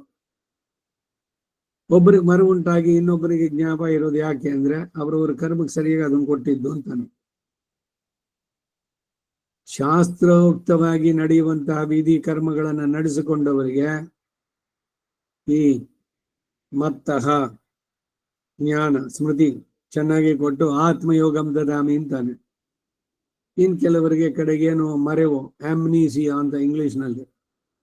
ಆ ಮರೆವು ಎಷ್ಟು ಜಾಸ್ತಿ ಆಗ್ಬಿಡುತ್ತೆ ಅಂದ್ರೆ ಎಲ್ಲಿಗೆ ಹೋಗಿದ್ದೆ ಏನು ಅನ್ನೋದೇ ಮರ್ತು, ತಾವು ಯಾರು ಅನ್ನೋದೇ ಮರ್ತು ಬಿಡ್ತಾರೆ. ಒಂದು ದಾರುಣ ಸ್ಥಿತಿ. ಏನೋ ಅಕಸ್ಮಾತ್ ಮನೆಯಿಂದ ಹೊರಗಡೆ ಹೊಟ್ರೆ ಎಲ್ಲಿದೆ ಮನೆ ಎಲ್ಲಿದೆ ಅಂತನೂ ನೆನಪಿಲ್ಲ. ಯಾರವರು? ಮಗ ಬಂದು ಮಾತಾಡ್ಸಿದ್ರೆ ನೀವ್ ಯಾರು ಅಂತ ಕೇಳುವಂತದ್ದು ಆ ಸ್ಥಿತಿ. ಅಪೋಹನಂಚ.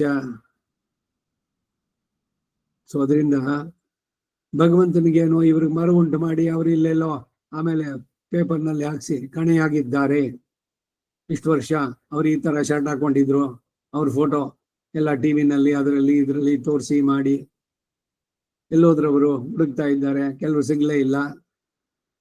ಏನಾಯ್ತು? ಎಲ್ಲ ಕರ್ಮಾಯತ್ವಾಗಿ ಬರುವಂತಹದ್ದು. ಮತ್ತ ಸ್ಮೃತಿ ಜ್ಞಾನಂ ಅಪೋಹನಂಚ, ಭಗವಂತನಲ್ಲಿ ಶರಣಾಗಿ ಅವನನ್ನ ನೆನೆಸ್ಕೊಳ್ತಾ ಇದ್ರೆ ಒಂದು ವೇಳೆ ಕರ್ಮದಿಂದ ಇವ್ರಿಗೆ ಆ ರೀತಿ ಆಮ್ನಿಸಿಯಾ ಬರುತ್ತೆ ಅನ್ನೋದನ್ನ ಅವನು ಪರಿಹಾರ ಮಾಡ್ತಾನೆ. ಅವನಲ್ಲಿ ಶರಣಾಗಬೇಕು. ಅದು ಯಾಕೆ ಅಂದ್ರೆ ಅವನು ಸರ್ವಶಕ್ತ, ನಾನೇ ಎಲ್ಲವನ್ನು ಮಾಡ್ತೀನಿ ಅಂತ ಹೇಳ್ತಾನೆ. ನಾನೇ ಮಾಡಿದ್ರು ಕೂಡ ಕಾರಣ ಮಾತ್ರ ನಾನಲ್ಲ. ಹೇಗೆ ಜನ್ಮ ಬ್ರಾಹ್ಮಣ ಕ್ಷತ್ರಿಯ ವೈಶ್ಯ ಅನ್ನೋದಕ್ಕೆ ನಾನು ಕಾರಣನಲ್ವೋ, ಹಾಗೆ ಇವ್ರಿಗೆ ಮರವೋ ಅವ್ರಿಗೆ ವ್ಯಾಧಿನೋ ಮತ್ತೊಂದು ಉಂಟಾಗಿದ್ದು ನನ್ನಿಂದಲ್ಲ. ಪ್ರಬಲತರ ಪ್ರಾಚೀನ ಕರ್ಮ ವ್ಯಾಧಿ ರೂಪೇಣ ಬಾಧ್ಯತೆ. ಹಾಗೆ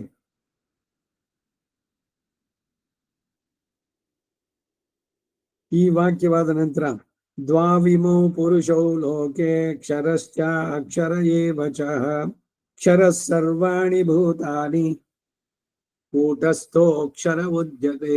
ಇದು ಮತ್ತೆ ಆ ಪುರುಷೋತ್ತಮ ಯೋಗದ್ದೇನೆ 16ನೇ ಶ್ಲೋಕ ಭಗವದ್ಗೀತೆಯಲ್ಲಿ. ಕ್ಷರ ಸರ್ವಾಣಿ ಭೂತಾನಿ 17ನೇ ಶ್ಲೋಕ ಅಂತ ಹೇಳಿರೋದ್ರಿಂದ ಸರ್ವಭೂತಗಳು ಎಂದೇ ಸರ್ವಸ್ಯ ಎಂಬುದಕ್ಕೆ ಆರಾಮ ಮಾಡತಕ್ಕಾಗಿದೆ. ಎಲ್ಲ ಚೇತನರು ಅಂತ, ವಿದೌಟ್ ಎನಿ ಎಕ್ಸೆಪ್ಷನ್. ಇಲ್ಲಿ ಸರ್ವಸ್ಯ ಚ ಅಹಂ ಹೃದಯ ಸನ್ನಿವಿಷ್ಟ ಅಂತ ಹೇಳಿರೋದ್ರಿಂದ ಅವನು ಆಧಾರ ಎಲ್ಲದಕ್ಕೂ ಕೂಡ.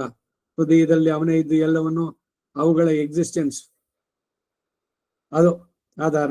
ಮತ್ತ ಸ್ಮೃತಿ ಜ್ಞಾನಂ ಅಪೋಹನಂಚ ಅನ್ನೋದ್ರಿಂದ ಸರ್ವ ನಿಯಂತೃತ್ವ, ಎಲ್ಲವನ್ನ ನಿಯಮಿಸುವಂತವನವನು, ಸರ್ವ ನಿಯಾಮಕ ಭಗವಂತ ಅನ್ನೋದು ಕೂಡ ಸಿದ್ಧವಾಗುತ್ತೆ.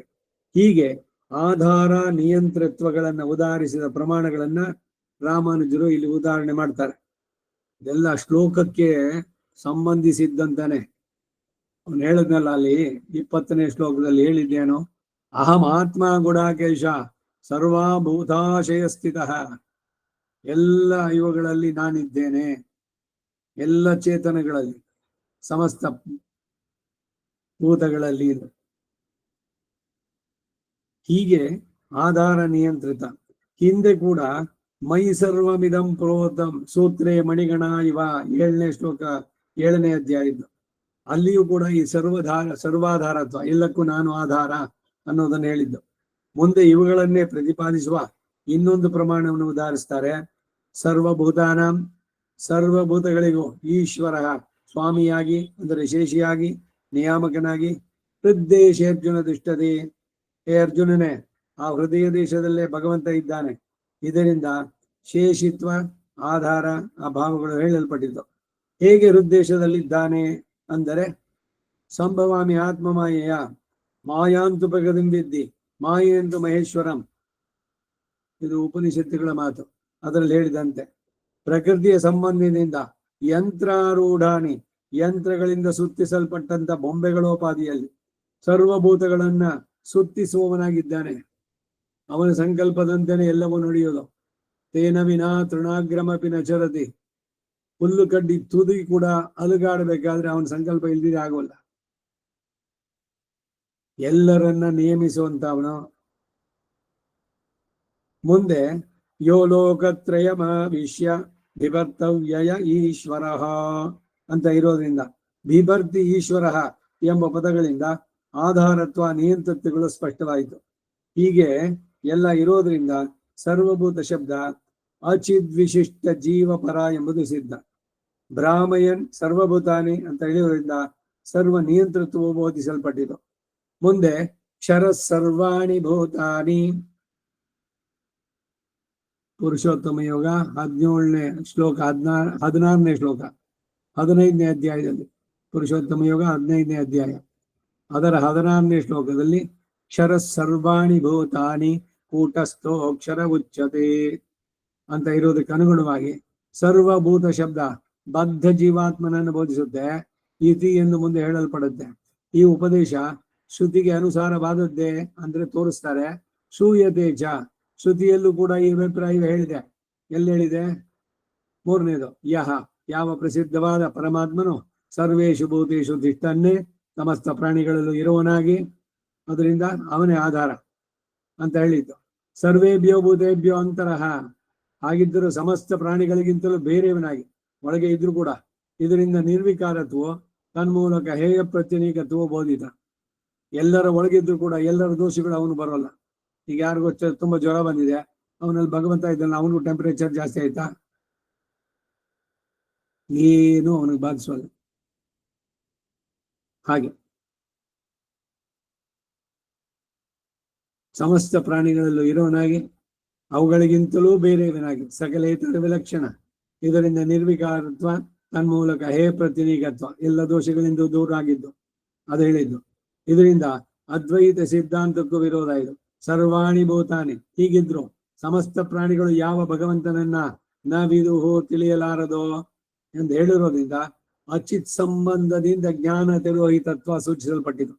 ನಮ್ಮ ಒಳಗಡೆನೆ ಇದ್ದು ನಾವು ತಿಳಿಯಲಿಲ್ಲ. ಯಾಕೆ ಅಂದ್ರೆ ನಮ್ಮ ಜ್ಞಾನ ಯಥಾರ್ಥವಾಗಿ ಭಗವಂತನ ತಿಳಿಯೋ ಜ್ಞಾನ ಅದು ಈ ಕರ್ಮದಿಂದ ಮಾಡಿದ ಅದು ಮರೆಯಾಗಿದೆ. ಅಜ್ಞಾನ, ಜ್ಞಾನ ತಿರೋಹಿತತ್ವ ಅಂದ್ರೆ ಮರೆಯಾಗಿರೋದು. ಯಸ್ಯ ಸರ್ವಾಣಿ ಭೂತಾನಿ ಶರೀರಂ, ಯಾವ ಪರಮಾತ್ಮನಿಗೆ ಈ ಸಮಸ್ತ ಚೇತನರು ಅಪೃಥಕ್ ಸಿದ್ಧ ವಿಶೇಷಣವೋ, ಅಂದ್ರೆ ಅವನಿಲ್ದೆ ಇರ್ಲಿಕ್ಕಾಗಲ್ಲ. ಸೂರ್ಯನನ್ನು ಬಿಟ್ಟು ಅವನು ಪ್ರಭೆ ಇರ್ಲಿಕ್ಕೆ ಸಾಧ್ಯನೋ? ರೇಸು ಹಾಗೆ.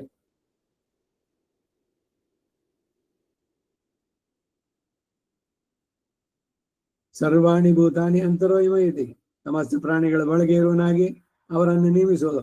ಇದರಿಂದ ಸರ್ವಾತ್ಮಕತ್ವ, ಎಲ್ಲವನ್ನು ನಿಯಂತ್ರಿಸುವಂತವನು, ಸರ್ವನಿಯಾಮಕ ಎಲ್ಲ. ಯೇಷಃ ಅಂತಹ ಮಹಿಮೆಯುಳ್ಳ ಈ ಪರಮಾತ್ಮನು ತೇ, ಆ ಕಾರಣದಿಂದ ನಿನಗೂ ಸಹ ಆತ್ಮ ಅಂತರಾತ್ಮನಾಗಿ ಅಹಂ ಆತ್ಮ ಗುಡಾಕೇಶ ಎಂಬಲ್ಲಿರುವ ಅರ್ಥ ಇಲ್ಲಿ ಬಂದು ಅಂತರ್ಯಾಮಿಯಾಗಿರುವ ಅಮೃತ ಆನಂದ ಸ್ವರೂಪನು ಅಂತ ಇತಿ ಹೇಳಲ್ಪಟ್ಟಿದೆ. ಮತ್ತು 4ನೇದು ಯಹ, ಯಾವ ಪ್ರಸಿದ್ಧನಾದ ಪರಮಾತ್ಮನು ಆತ್ಮನಿ ತಿಷ್ಠನ್, ಈ ಪ್ರತ್ಯಗಾತ್ಮನಲ್ಲೂ ಇರೋನಾಗಿ, ಆತ್ಮನೋ ಅಂತರಹ, ಈ ಪ್ರತ್ಯಮಾತ್ಮನಿಗಿಂತ ಬೇರೆಯಾಗುವ ಇರುವನೋ, ಜೀವಾತ್ಮ ಪರಮಾತ್ಮ ಭೇದ ಇಲ್ಲಿ ಉಪದೇಶಿಸಲ್ಪಟ್ಟಿತು. ಹೀಗೆ ಪರಮಾತ್ಮ ಸಂಬಂಧ ಇದ್ದರು ಯಂ ಆತ್ಮನ ವೇದ, ಆ ಪರಮ ಪುರುಷನನ್ನ ಈ ಪ್ರತ್ಯಗಾತ್ಮ ಜೀವಾತ್ಮ ತಿಳಿಯಲಾರನೋ, ಯಸ್ಯ ಆತ್ಮ ಶರೀರಂ, ಯಾವ ಪರಮಾತ್ಮನಿಗೆ ಈ ಜೀವಾತ್ಮನ ಶರೀರವೋ, ಯ ಆತ್ಮನಂ ಅಂತರೋ ಯಮಯತಿ, ಯಾವ ಪರಮಾತ್ಮನಿಗೆ ಜೀವ ಶರೀರಕನಾಗಿ ಜೀವನಿಗೆ ಆತ್ಮವಾಗಿದ್ದುಕೊಂಡು ಆ ಆತ್ಮವನ್ನು ನೇಮಿಸ್ತಾನೋ, ಸಹ ಅಂತಹ ಮಹಾತ್ಮೆಯುಳ್ಳಂತಹ ಪರಮಪುರುಷನು ತೇ, ನಿನಗೂ ಸಹ ಆತ್ಮನಾಗಿದ್ದಾನೆ. ನಿನಗೆ ಅಂತರ್ಯಾಮಿಯಾಗಿ ಅಮೃತ ಆನಂದ ಸ್ವರೂಪನಾಗಿ ನಿನಗೆ ಪ್ರಾಪ್ಯವಾಗಿ ಆನಂದದಾಯಕ ಇತಿ ಎಂಬುದಾಗಿ ಮೇಲಿನ ಶ್ರುತಿ ಅರ್ಥ, ಉಪನಿಷತ್ತಿನ ಮಾತಿಗೆ ಅರ್ಥ ಹೇಳಿದೆ. ಹಿಂದಿನ ಶ್ರುತಿಯಲ್ಲಿ ಅಚಿದ್ ವಿಶಿಷ್ಟ ಆತ್ಮವನ್ನು, ಈ ಶ್ರುತಿಯಲ್ಲಿ ಸುಮ್ಮನೆ ಆತ್ಮವನ್ನು ಕುರಿತು ಹೇಳಲ್ಪಟ್ಟಿತು. ಎರಡೂ ಬದ್ಧಾತ್ಮನನ್ನು ಕುರಿತು ಹೇಳಲ್ಪಟ್ಟಿತು ಅನ್ನೋದು ಸಿದ್ಧ. ಯಾಕೆಂದ್ರೆ ಯಂ ಆತ್ಮನ ವೇದ ಎಂದು ಯಂ ಸರ್ವಾಣಿ ಭೂತಾನಿ ನವಿದುಹು ಅಂತ ಹೇಳಿರೋದ್ರಿಂದ ಅಚಿತ್ ಸಂಯೋಗ ಇರೋದ್ರಿಂದ, ಅಚಿತ್ ಅಂದ್ರೆ ಶರೀರದ ಸಂಬಂಧ ಆತ್ಮನಿಗೆ ಇರೋದ್ರಿಂದ ಇವನಿಗೆ ಜ್ಞಾನದ ಪೂರ್ಣವಾದ ಪ್ರಕಾಶ ಇಲ್ಲ.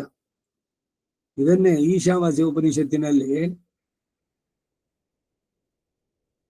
ಹಿರಣ್ಯ ಪಾತ್ರೇಣ ಬಹಳ ಸುಂದರವಾಗಿ ಅದ್ರಲ್ಲಿ ಬರುತ್ತೆ. ಸತ್ಯಸ್ಯಾಪಿ ಹಿತಂ ಮುಖಂ ತತ್ವಂ ಪೂಷನ್ ಅಪಾವೃಣು ಸತ್ಯ ಧರ್ಮಾಯ ದೃಷ್ಟಯೇ. ಹೇ ಪೂಷನ್ ಅಂದ್ರಲ್ಲಿ ಪರಮಾತ್ಮನಿಗೆ ಹೇಳೋದು. ಹಿರಣ್ಮಯೇನ ಪಾತ್ರೇಣ, ಈ ಶರೀರ ಚಿನ್ನದ ಪಾತ್ರೆ ಇದ್ದಂಗೆ. ನಾವು ಬಯಸ್ತೀವಲ್ಲ, ನಮ್ಮ ಶರೀರ ತುಂಬಾ ಚೆನ್ನಾಗಿರ್ಬೇಕು, ನನಗೆಲ್ಲ ಚೆನ್ನಾಗಾಗ್ಬೇಕು, ಬೇರೆ ಎಲ್ರಿಗಿಂತ ನಾನು ಕಂಫರ್ಟಬಲ್ ಆಗಿರ್ಬೇಕು, ತಿನ್ನೋದು ಅಷ್ಟೇ, ಬೇರೆ ಎಲ್ರಿಗಿಂತ ನಂದು ಬಹಳ.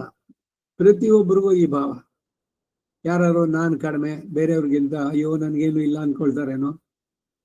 ಮೂಲತಃ ಪ್ರತಿಯೊಬ್ಬರನ್ನು ಕೇಳಿ, ನನ್ನ ತರ ಯಾರು ಇರ್ಲಿಕ್ಕೆ ಸಾಧ್ಯ ಇಲ್ಲ. ನಾನು ಅಂದ್ರೆ ಯಾರು? ಆ ನಾನು ಪ್ರಧಾನವಾಗಿರೋದು. ಬೇರೆ ಎಲ್ಲರಿಗಿಂತ ನಾನು ಬೇರೆ, ಯಾವಾಗ್ಲೂ ಸಮಥಿಂಗ್ ಸ್ಪೆಷಲ್. ಮೇಲಿಂದ ಹುಟ್ಟು ಬಂದ್ರು, ಬೇರೆ ಎಲ್ಲರಂತೆ ಅಲ್ಲ ನಾನು. ಈ ಭಾವ ಪ್ರತಿಯೊಂದು ಚೇತನಕ್ಕೂ ಉಂಟು. ಬರೀ ಪ್ರಾಣಿ ಇದ್ರಿಗೆ ಮನುಷ್ಯರಿಗೆ ಅಷ್ಟೇ ಅಲ್ಲ, ಎಲ್ಲ ಲಿವಿಂಗ್ ಕ್ರೀಚರ್ಸ್ ನಾನು ಬಿಟ್ರಿಲ್ಲ. ಇದೇನೆ ಭಗವಂತನ ಮಾಯೆ. ಶರೀರವೇ ನಾನು, ದೇಹಾತ್ಮ ಭ್ರಮೆ, ಇನ್ನೊಂದು ಸ್ವತಂತ್ರ ಆತ್ಮ ಭ್ರಮೆ, ಇವುಗಳು. ಆದ್ದರಿಂದ ಇಲ್ಲಿ ಆತ್ಮನು ಅಚಿದ್ವಿಶಿಷ್ಟನಾಗಿ ಇರಲಿ ಅಥವಾ ವಿಶಿಷ್ಟನಲ್ಲದೆ ಇರಲಿ, ಆತನು ಯಾವಾಗಲೂ ಪರಮಾತ್ಮನಿಗೆ ಅಪೃಥಕ್ ಸಿದ್ಧ ವಿಶೇಷಣವಾಗಿ ಶರೀರ ಎಂದು, ಪರಮಾತ್ಮನು ಆತ್ಮ ಎಂದು ತೋರಿಸುವುದಕ್ಕಾಗಿ ಎಂದು ಭಾವಿಸ್ತಕ್ಕದ್ದು.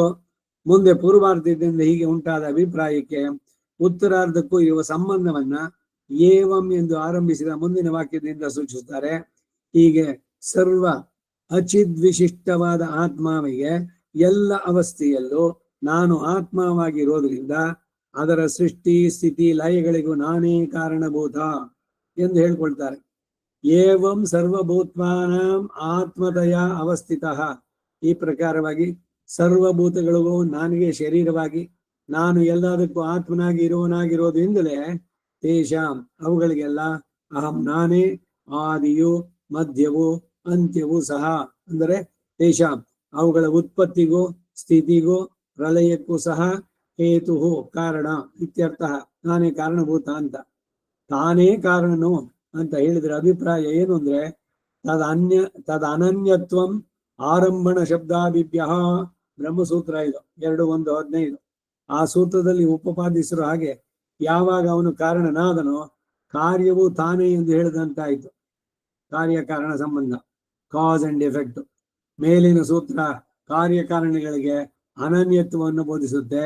ಆದ್ದರಿಂದ ಪ್ರಲಯವಾದ ನಂತರ ಸೂಕ್ಷ್ಮ ಚಿದ್ ವಿಶಿಷ್ಟನಾದ ಪರಮಾತ್ಮನೇ ಸೃಷ್ಟಿ ಆದ ಮೇಲೆ ಸ್ಥೂಲ ಚಿತ್ ವಿಶಿಷ್ಟ ಪರಮಾತ್ಮನಾಗ್ತಾನೆ. ಹೀಗೆ ಕಾರಣಕ್ಕೂ ಕಾರ್ಯಕ್ಕೂ ಸಂಬಂಧ ಅನನ್ಯತ್ವ, ಅದು ಬೇರೆ ಇದು ಬೇರೆ ಅಲ್ಲ. ಇದೇನೆ ವಿಶಿಷ್ಟಾದ್ವೈತ ಸಿದ್ಧಾಂತ. ಆದರೆ ಹೀಗೆ ಕಾರಣ ಕಾರ್ಯಗಳು ಒಂದೇ, ಪರಮಾತ್ಮನೊಬ್ಬನೇ ಇದ್ದಾನೆ, ಇನ್ನೆಲ್ಲ ಸುಳ್ಳು ಅಂತ ಹೇಳುವಂತಹ ಎಂದು ಹೇಳಿ ಅನನ್ಯತ್ವವನ್ನು ಅದ್ವೈತ ಸಿದ್ಧಾಂತಗಳು ಸಾಧಿಸ್ತಾರೆ. ಹೀಗೆ ಸಾಧಿಸುವುದು ಮೇಲೆ ಹೇಳಿದ ಶ್ರುತಿಗಳಿಗೂ ಇನ್ನು ಇತರ ವೇದದ ಮಾತುಗಳಿಗೂ ವಿರೋಧವಾಗುತ್ತೆ. ದ್ವೈತ ಸಿದ್ಧಾಂತಗಳಿಗೆ ಇದು ವಿರೋಧವಾದ್ರಿಂದ ಅವರು ಈ ಸೂತಾರ್ಥವನ್ನು ಬೇರೆ ವಿಧವಾಗಿ ಅನ್ವಯಿಸ್ತಾರೆ. ಸರ್ವಶ್ರುತಿ ಸಮ್ಮತವಾದಂತಹ ಅನನ್ಯತ್ವ ವಿಶಿಷ್ಟಾದ್ವೈತ ಸಿದ್ಧಾಂತಕ್ಕೆ ಮಾತ್ರವೇ ಸಲ್ಲುತ್ತೆ. ಹೀಗೆ ಹೇಳಿದ್ರೇನೆ ಶರೀರ ಬೋಧಕ ಶಬ್ದಗಳಿಗೂ ಪರಮಾತ್ಮನಿಗೂ ಸಾಮಾನಾಧಿಕಾರಣ್ಯ, ಪರಮಾತ್ಮನಿಗೆ ಸರ್ವಶಬ್ದ ವಾಚ್ಯತ್ವ ಎರಡು ಕೂಡ ಕೂಡುತ್ತೆ ಅಂತ. ಇದು 20ನೇ ಶ್ಲೋಕ. ಅದಕ್ಕೆ ರಾಮಾನುಜರ ಭಾಷ್ಯ, ಅದರ ಅರ್ಥ. ಈ ಶ್ಲೋಕದಲ್ಲಿ ನಿಲ್ಲಿಸ್ಕೊಂಡು ಒಂದಷ್ಟು ವಿಷಯ ತಿಳಿಸ್ಬೇಕು ಅಂತ ನಿಮಗೆ, ಆಮೇಲೆ ಮುಂದುವರಿಸೋಣ, ನೋಡೋಣ. ಏನು ಅಂದ್ರೆ, ವೈಶಾಖ ಶುದ್ಧ ಪೂರ್ಣಿಮೆ ಮುಂದಿನ ತಿಂಗಳು, ಆ ಹುಣ್ಣಿಮೆ ದಿವಸ, ಅದಕ್ಕಿಂದ ವೈಶಾಖ ಶುದ್ಧ ಚತುರ್ದಶಿ, ಸ್ವಾತಿ ನಕ್ಷತ್ರ, ನರಸಿಂಹ ಜಯಂತಿ. ಅದರ ಮಾರನೇ ದಿವಸ ಹುಣ್ಣಿಮೆ ದಿವಸ ಶಾಂತಿಗ್ರಾಮದಲ್ಲಿ ಎಲ್ಲ ಆಳ್ವಾರಗಳು, ಧನ್ವಂತರಿ, ಸುದರ್ಶನ ಆದಿ ಆಚಾರ್ಯರು ಇವರೆಲ್ಲ ಸೇರಿ ಎಲ್ಲ ಸಮಸ್ತ ವಿಗ್ರಹಗಳು, ಚರ ಸ್ಥಿರ ಮೂರ್ತಿಗಳಿಗೆ ಪಂಚಾಮೃತದ ಅಭಿಷೇಕ ಆಗಿ, ಆಮೇಲೆ ಎಲ್ಲರನ್ನು ಉತ್ಸವದಲ್ಲಿ ಊರಿನ 4 ಚತುರ್ವೀದಿಗಳಲ್ಲಿ ಭಗವಂತನೊಂದಿಗೆ ಉತ್ಸವ ನಡೆಸಿ, ಆಮೇಲೆ ತದಿಯಾರಾಧನೆ, ಇವೆಲ್ಲ ನಡೆಯುವಂತ ಕಾರ್ಯಕ್ರಮ. ಆ ಎಲ್ಲ ಆಳ್ವಾರಗಳಿಗೂ ಅವತ್ತು ಅಭಿಷೇಕ ಉತ್ಸವ ಇವೆಲ್ಲ ಆಗೋದಕ್ಕೆ ಮೊದಲು ಎಲ್ಲ ಆಳ್ವಾರಗಳ ಕೃತಿಯ ಪಾರಾಯಣ ಆಗ್ಬೇಕು. ಅಂದ್ರೆ 4000 ಅಷ್ಟರೊಳಗೆ ಮುಗಿಸ್ಬೇಕು ಸಾಮೂಹಿಕ ಪಾರಾಯಣ. ಅದಕ್ಕೇನು ಯೋಜನೆ ಅಂತಂದ್ರೆ, ನಾಳೆಯಿಂದ ಆರಂಭ, ಬೆಳಗ್ಗೆ 11 ಗಂಟೆಗೆ ಶುರು ಮಾಡೋಣ. 11ರಿಂದ 1:15, 1:20 ತನಕ ಮಾಡಿ ಎಲ್ಲರೂ ಒಂದು ಘಟ್ಟದಲ್ಲಿ ನಿಲ್ಸೋದು. ಆಮೇಲೆ ಊಟ ಇವುಗಳೆಲ್ಲ ಮುಗಿಸಿದ ಮೇಲೆ ಮತ್ತೆ 3:30ರಿಂದ 5:30 2 ಗಂಟೆ ಕಾಲ, ಬೆಳಗ್ಗೆ 2 ಗಂಟೆ ಕಾಲ ಸಿಕ್ತು, ಆಮೇಲೆ 2 ಗಂಟೆ. ಇದಾದ್ಮೇಲೆ ರಾತ್ರಿ 8ರಿಂದ 9 ಅಥವಾ 9:15 ತನಕ. ಹೀಗೆ ಇಟ್ಕೊಂಡು ಪೂರ 4,000 ಮುಗಿಸ್ಬೇಕು. 4,000 ಮುಗಿಸೋದಕ್ಕೆ 5 ದಿವಸದಲ್ಲಿ ಮುಗಿಸ್ಬಿಡ್ಬೋದಲ್ಲ ಅಂತಂದ್ರೆ, ಮಧ್ಯದಲ್ಲಿ ಬೇರೆ ಎಲ್ಲ ಬರುತ್ತೆ. ನರಸಿಂಹ ಜಯಂತಿ ಆಯ್ತು, ರಾಮಾನುಜರ ತಿರುನಕ್ಷತ್ರ ಬರುತ್ತೆ, ಇನ್ನು ಬೇರೆ ಬೇರೆ ಕಾರ್ಯಕ್ರಮಗಳು ಮಧ್ಯದಲ್ಲೆಲ್ಲ. ಸೊ ಅದರಿಂದ ಅವುಗಳು ಕೂಡ ಇದರಲ್ಲಿ ಸೇರ್ಕೊಳ್ಬೇಕು. ಈ ಕಾರಣದಿಂದ ನಾಳೆಯಿಂದ ಮುಂದಿನ ತಿಂಗಳ 10ನೇ ತಾರೀಕು ತನಕ ಎಲ್ಲ ಸಾಮೂಹಿಕ ಪಾರಾಯಣ. ಈಗ ಬರೀ 4000 ಒಂದೇ ಅಲ್ಲ, ರಾಮಾನುಜರ ಕೃತಿಗಳ ಪಾರಾಯಣ ಆಗ್ಬೇಕು. ಗದ್ಯತ್ರಯ, ರಾಮಾನುಜ ಕೃತ ಸ್ತೋತ್ರಗಳು, ಇವೆಲ್ಲ ಅವರವರ ತಿರುನಕ್ಷತ್ರಕ್ಕೆ ಇದರಲ್ಲಿ ಮಧ್ಯದಲ್ಲಿ ನನಗೆ ಬೇರೆ ಇನ್ನೊಂದಷ್ಟೆಲ್ಲ ನನಗೆ ಹಮ್ಮಿಕೊಂಡಿರೋದು. ಯಾವತ್ತು ಏನು ಅನ್ನೋದನ್ನ ಆ ಕ್ಲಾಸು ಇದ್ರದೆಲ್ಲ ಆಗ್ಬೇಕಾದ್ರೆ ಅವತ್ತಿನ ದಿವಸ ಹೇಳ್ತೀನಿ ನಾನು. ನರಸಿಂಹನ ಬಗ್ಗೆ ಎಷ್ಟೆಲ್ಲ ಇದೆ, ಆಳ್ವಾರ್ಗಳ ಅನುಭವ, ನರಸಿಂಹ ಅನುಭವ ಅದಷ್ಟೇ ಅಲ್ಲ, ಸ್ತೋತ್ರಗಳಲ್ಲಿ ನರಸಿಂಹನನ್ನ ಕೊಂಡಾಡಿರೋದು. ಈಗ ವರಾಹ ಜಯಂತಿ ಬರ್ತಾ ಇದೆ, ವರಾಹ ಅವತಾರ, ವರಾಹ ಸಹಸ್ರನಾಮ, ಇವೆಲ್ಲ ಆಗಬೇಕು. ಸೊ ಅದಕ್ಕಾಗಿ ಈ 3 ಸೆಷನ್ ನಲ್ಲಿ ಮಾಡೋದ್ರಿಂದ ನಾಳೆಯಿಂದ ಸ್ವಲ್ಪ ಈ ಉಪನ್ಯಾಸಗಳು ಮಾಮೂಲು ನಡೆಸುವಂಥದ್ದನ್ನ ಸ್ವಲ್ಪ ಪಕ್ಕಕ್ಕಿಟ್ಟು ಇವುಗಳನ್ನ ಪೂರ ಮುಗಿಸೋಣ. ಸ್ತೋತ್ರಗಳಲ್ಲಿ ನರಸಿಂಹನನ್ನ ಕೊಂಡಾಡಿದ್ದು, ಆಳ್ವಾರಗಳು ಹೇಳಿರೋದು, ಮತ್ತೆ ನರಸಿಂಹ ಅವತಾರದ ಹಿನ್ನೆಲೆ, ನರಸಿಂಹ ಸಹಸ್ರನಾಮ, ವರಾಹ ಸಹಸ್ರನಾಮ, ರಾಮಾನುಜ ಸಹಸ್ರನಾಮ. ಈಗ ರಾಮಾನುಜರ ತಿರುನಕ್ಷತ್ರ ಅಂದ್ರೆ ರಾಮಾನುಜರ ಎಲ್ಲ ಕೃತಿಗಳ ಪಾರಾಯಣ, ಅದು ಸದ್ಯ ಆಗೋಲ್ಲ, ಪೂರ ಮುಗಿಯೋದಿಲ್ಲ. ಶ್ರೀಭಾಷ್ಯ, ಗೀತಾ ಭಾಷಾ, ವೇದಾರ್ಥ ಸಂಗ್ರಹ, ವೇದಾಂತ ದೀಪ, ಇವೆಲ್ಲ ನಿಮಗೆ ಸಮಯ ಇದ್ರೆ ಧಾರಾಳವಾಗಿ ಮಾಡಿ. ನಾವು ಎಷ್ಟೆಷ್ಟು ಸಾಧ್ಯವೋ ಅದನ್ನ ಈ ಚೌಕಟ್ಟಿನಲ್ಲಿ, ಅದಕ್ಕಾಗಿ ದಿವಸದಲ್ಲಿ 3 ಭಾಗಗಳನ್ನು ಮಾಡ್ಕೊಂಡಿದೆ. ಆ ಸಂದರ್ಭದಲ್ಲಿ ನಾಳೆಯಿಂದ ಶುರು ಮಾಡಿ 10ನೇ ತಾರೀಕು ತನಕ, ಮಧ್ಯದಲ್ಲಿ ಒಂದಷ್ಟು ಬ್ರೇಕ್ಸ್ ಕೂಡ ಬರುತ್ತೆ. ನನಗೆ ಇನ್ನೊಂದಷ್ಟು ಅಸೈನ್ಮೆಂಟ್ಸು, ಎಲ್ಲೋ ಶಾಂತಿ, ಯಾವುದೋ ಗೃಹ ಪ್ರವೇಶ, ಉಪನಯನ, ಮಧ್ಯದಲ್ಲಿ ಯಾವುದೋ 1-2 ಬರುತ್ತೆ. ಈ ಮಧ್ಯದಲ್ಲಿ ರಾಮಾನುಜರ ತಿರುನಕ್ಷತ್ರ, ವರಾಹ ಜಯಂತಿ, ಆಮೇಲೆ ನರಸಿಂಹ ಜಯಂತಿ. ಈ ನರಸಿಂಹ ಜಯಂತಿ ಹೊತ್ತಿಗೆ ನಾನು ಶಾಂತಿಗ್ರಾಮಕ್ಕೆ ಹೋಗ್ಬೇಕು, ಮಾರನೇ ದಿವಸ ಅಲ್ಲಿ ಹುಣ್ಣಿಮೆದು. ಅವೆಲ್ಲ ಮುಗಿಸ್ಕೊಂಡು ಎಲ್ಲ ಬಂದ ಮೇಲೆ ಮತ್ತೆ ಈ ಉಪನ್ಯಾಸಗಳು ಸಾಯಂಕಾಲದಲ್ಲಿ ಮುಂದುವರ್ಸೋಣ. ಅಲ್ಲಿ ತನಕ ವೆಂಕಟೇಶ್ ಆಗಿರ್ತಾರೆ, ಹಾಕಿದ್ರು ಬರುತ್ತೆ ಅದು ನ್ಯೂಸ್, ನಿಮಗೆ ಎಲ್ಲ ನೋಡಿ. ಅದರಲ್ಲಿ ಯಾರ್ಯಾರಿಗೆ ಆಸಕ್ತಿ ಇದೆಯೋ ಎಲ್ಲರೂ ಸೇರ್ಬೋದು. ಸಾಮೂಹಿಕ ಪಾರಾಯಣ, ನರಸಿಂಹ ಪ್ರಪತ್ತಿ, ನರಸಿಂಹ ಸುಪ್ರಭಾತ, ನರಸಿಂಹನ ಮಂಗಳ, ನರಸಿಂಹನ ಬಗ್ಗೆ ಬಂದಾಗ ಅವುಗಳಿಗೆ ಕೂಡ ಒಂದಷ್ಟು ಅವಕಾಶ. ರಾಮಾನುಜರ ಬಗ್ಗೆ, ರಾಮಾನುಜ ಪ್ರಪತ್ತಿ ಇದೆ, ರಾಮಾನುಜ ಚತುಶ್ಲೋಕಿ ಇದೆ, ರಾಮಾನುಜ ಸುಪ್ರಭಾತ ಇದೆ, ರಾಮಾನುಜ ಸಹಸ್ರನಾಮ ಇದೆ. ರಾಮಾನುಜನ ಕುರಿತು ದೇಶಿಗರು ಸಪ್ತತಿ ಹೇಳಿದ್ರು, ಮಣವಾಳ ಮುನಿಗಳು ವಿಂಶತಿಯಿಂದ ಕೊಂಡಾಡಿದ್ರು. ಯತಿರಾಜ ವಿಂಶತಿ, ಯತಿರಾಜ ಸಪ್ತತಿ, ರಾಮಾನುಜ ಗದ್ಯ ಇದೆ. ಇವೆಲ್ಲದರ ಪಾರಾಯಣ 4000 ಜೊತೆಗೆ ಆಯಾಯ ಆಚಾರ್ಯರದು ಇದು ಯಾವ್ಯಾವ್ದು ಬರುತ್ತೋ ಅದೆಲ್ಲ ನೀವು ಈ ಕ್ಲಾಸ್ಗಳಿಗೆ ಬಂದಾಗ ಅವಾಗ ಹೇಳ್ತೀನಿ ಯಾವ್ಯಾವುದು ಏನೇನು ಅಂತ. ಅದನ್ನ ಇಟ್ಕೊಳ್ಳಿ, ಗ್ರಂಥಗಳೆಲ್ಲ ರೆಡಿ ಮಾಡಿಕೊಂಡು ಜೊತೆಯಲ್ಲಿ. ಯಾರಿಗಾರು ಆಸಕ್ತಿ ಇದ್ದು ಇಲ್ಲಿಗೆ ಬರೋದಾದ್ರೆ ಧಾರಾಳವಾಗಿ ಸುಸ್ವಾಗತ ನಿಮಗೆ. ಈ 3 ಟೈಮ್ಗಳಲ್ಲಿ ನೇರವಾಗಿ ಇಲ್ಲೇ ಕೂತ್ಕೊಂಡು ಜೊತೆನಲ್ಲಿ ಹೇಳ್ಬೋದು, ಇಲ್ಲ ಆನ್ಲೈನಲ್ಲಿ ಬರೋದಾದ್ರೂ ಬನ್ನಿ.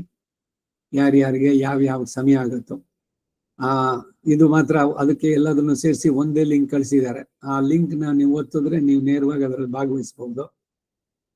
ಇನ್ನೊಂದು ನಿಮ್ಮಲ್ಲಿ ವಿಜ್ಞಾಪನೆ ಅಂದ್ರೆ, ಯಾವುದೇ ಒಂದು ಸೆಷನ್ ಆರಂಭ ಮಾಡ್ಬೇಕಾದ್ರೆ ಅದಕ್ಕೊಂದು 5 ನಿಮಿಷ ಮೊದಲು ದಯವಿಟ್ಟು ನಿಮ್ಮ ಇವುಗಳನ್ನ ಆನ್ ಮಾಡಿ ಇಟ್ಕೊಂಡು ಸೇರ್ಕೊಳ್ಳಿ. ನಾನು ಯಾವುದೋ ಹೇಳ್ತಾ ಇರ್ಬೇಕಾದ್ರೆ ಮಧ್ಯದಲ್ಲಿ ಪಿಂಗ್ ಮಾಡೋದು ಬೇಡ. ಅದಕ್ಕೇನು ಅಂದ್ರೆ ಆ ಟೈಮ್ ಸರಿಯಾಗಿ ಅಲ್ಲಿ ಸೇರ್ಬಿಡ್ಬೇಕು. ಇಲ್ಲ ಇಲ್ಲಿ ಆನ್ ಮಾಡ್ಬಿಟ್ಟು ನೀವು ಆಮೇಲೆ ನಿಮ್ಮ ಮನೆಯಲ್ಲಿ ಏನ್ ಕೆಲಸ ಇದೆಯೋ ಅಥವಾ ಕೇಳ್ತೀರೋ ಇನ್ನೇನಾರು ಮಾಡಿ. ಮುಖ್ಯವಾಗಿ ಸೇರಿ ಹೇಳೋದಾದ್ರೆ ಬಹಳ ಸಂತೋಷ. ನಿಮ್ಮ ಮನೆಯಲ್ಲೇ ಕುತ್ಕೊಂಡು ಇದ್ರ ಜೊತೆನಲ್ಲಿ ಸೇರ್ಕೊಂಡ್ರೆ ಸಾಮೂಹಿಕವಾಗಿ ನೀವು ಭಾಗವಹಿಸಿದಂತೆ. ಅದು ನಿಮ್ಮ ಸೌಕರ್ಯ, ನಿಮಗೆ ಬಿಟ್ಟಿದ್ದು ನಿಮ್ಮ ಇದಕ್ಕೆ. ಅಂತೂ ನಾಳೆಯಿಂದ ಶುರು ಮಾಡೋಣ. ಬೆಳಗ್ಗೆ 11 ಗಂಟೆಗೆ ಶುರು. ನಾಳೆ ದಿವಸ ಆರಂಭದಲ್ಲಿ ಏನು ತೊಡಕ್ಕಂ ಪೆರಿಯಾಳ್ವಾರ ತಿರುಪಲ್ಲಾಣ್ಣು ಶುರು ಮಾಡಿ ಕಂಟಿನ್ಯೂ ಮಾಡೋಣ. ಅಲ್ಲಿ ಬಣ್ಣ ಮಾಡಂಗಲ್ ಶೂಳ್ ಮೊದಲಾಯಿರಂ ಅದು ಮುಗಿಬೇಕು. ಎಲ್ಲದನ್ನು ಇನ್ಸ್ಟ್ರಕ್ಷನ್ ಅವಾಗವಾಗಲೇ ಹೇಳ್ತೀನಿ. ಅದು ಮುಗಿದ ಮೇಲೆ ಮುಂದಿಂದು ಈ ರೀತಿಯಲ್ಲಿ. ಈ ಮಧ್ಯದಲ್ಲಿ ಯಾವ್ಯಾವ ತಿರುನಕ್ಷತ್ರ ಬರುತ್ತೋ ಅವಾಗ ದಿವ್ಯ ಪ್ರಬಂಧ ನಿಲ್ಸೋಣ, ಇದನ್ನು ಮುಂದುವರ್ಸೋಣ ಈ ರೀತಿನಲ್ಲಿ. ಸೊ ಅದರಿಂದ ಇವತ್ತಿನ ಈ ಉಪನ್ಯಾಸದ ಜೊತೆಗೆ ಇನ್ನೊಂದು ಮುಂದಿನ ತಿಂಗಳು 10ನೇ ತಾರೀಕು 11, 12 ಹೇಳಿದ್ನಲ್ಲ, ಅದು ಅಲ್ಲಿ ತನಕ ಈ ಸಾಮೂಹಿಕ ಪಾರಾಯಣಗಳು ಎಲ್ರೂ ಭಾಗವಹಿಸಿ ಇನ್ಯಾರ್ಯಾರಿಗೆ ಆಸಕ್ತಿ ಇದ್ರೆ ಅವರುಗಳಿಗೂ ತಿಳಿಸಿ ಎಲ್ರಿಗೂ ಮುಕ್ತ ಅವಕಾಶ, ಸೇರೋರ್ಗೆ ಆಸಕ್ತಿ ಇರೋರ್ಗೆ. ಸೊ 20ನೇ ಶ್ಲೋಕ ಅದರ ಜೊತೆಗೆ ನಿಲ್ಲಿಸೋಣ. 21ನೇ ಶ್ಲೋಕದ ಅವತಾರಿಕೆ ಇದೆ, ಅದನ್ನ ಇದೆಲ್ಲ ಮುಗಿದ ಮೇಲೆ ಮಾಡೋಣ. ವಸುದೇವ ಸುತಂ ದೇವಂ ಕಂಸಚಾಣೂರಮರ್ದನಂ ದೇವಕೀ ಪರಮಾನಂದಂ ಕೃಷ್ಣಂ ವಂದೇ ಜಗದ್ಗುರುಂ ಅತಸಿ ಪುಷ್ಪ ಸಂಕಾಶಂ ಹಾರನೋಪರಿಶೋಭಿತಂ ರತ್ನಕಂಕಣಕೇಯೂರಂ ಕೃಷ್ಣಂ ವಂದೇ ಜಗದ್ಗುರುಂ ಕುಟಿಲಾಲಕ ಸಂಯುಕ್ತಂ ಪೂರ್ಣಚಂದ್ರ ನಿಭಾನನಂ ವಿಲಸತ್ಕುಂಡಲಧರಂ ದೇವಂ ಕೃಷ್ಣಂ ವಂದೇ ಜಗದ್ಗುರುಂ ಮಂದಾರಗಂಧ ಸಂಯುಕ್ತಂ ಚಾರುಹಾಸಂ ಚತುರ್ಭುಜಂ ಬರೀ ಪಿಂಚಾವಚೂಡಾಂಗಂ ಕೃಷ್ಣಂ ವಂದೇ ಜಗದ್ಗುರುಂ ರುಕ್ಮಿಣೀಕೇಳಿ ಸಂಯುಕ್ತಂ ಪೀತಾಂಬರ ಸುಶೋಭಿತಂ ಅವಾಪ್ತ ತುಳಸೀಗಂಧಂ ಕೃಷ್ಣಂ ವಂದೇ ಜಗದ್ಗುರುಂ ಗೋಪಿಕಾನಾಂಕುಜಧ್ವನ್నం ಕುಂಕುಮಾಂಕಿತವಕ್ಷಸಂ ಶ್ರೀನಿಕೇತಂ ಮಹೇಶ್ವಾಸಂ ಕೃಷ್ಣಂ ವಂದೇ ಜಗದ್ಗುರುಂ ಶ್ರೀವತ್ಸಾಂಗಂ ಮಹೋರಸ್ಕಂ ವನಮಾಲಾ ವಿರಾಜಿತಂ ಶಂಖಚಕ್ರಧರಂ ದೇವಂ ಕೃಷ್ಣಂ ವಂದೇ ಜಗದ್ಗುರುಂ ಕೃಷ್ಣಾಷ್ಟಕಮಿದಂ ಪುಣ್ಯಂ ಪ್ರಾತರುದ್ಧಾಯ ಪಡೇತ್ ಕೋಟಿ ಜನ್ಮಕೃತಂ ಪಾಪಂ ಸ್ಮರಣೇನ ವಿನಶ್ಯತಿ. ಕವಿತಾರ್ಕಿಕ ಸಿಂಹಾಯ ಕಲ್ಯಾಣ ಗುಣಶಾಲಿನೇ ಶ್ರೀಮತೆ ವೆಂಕಟೇಶಾಯ ವೇದಾಂತ ಗುರವೇ ನಮಃ. ವಾದಿದ್ವಿಪ ಶಿರೋಭಂಗ ಪಂಚಾನ್ನ ಪರಾಕ್ರಮಃ ಶ್ರೀಮಾನ್ ವೆಂಕಟನಾಥಾರ್ಯಶ್ಚಿರಂ ವಿಜಯತಾಂ ಭುವಿ. ಶ್ರೀಮತೆ ನಿಗಮಾಂತ ಮಹಾದೇಶಿಕಾಯ ನಮಃ. ಶ್ರೀ ವಿಜಯ ರಾಘವಾಚಾರ್ಯಾಯ ನಮಃ. ಸರ್ವಂ ಶ್ರೀ ವಾಸುದೇವಾರ್ಪಣಮಸ್ತು.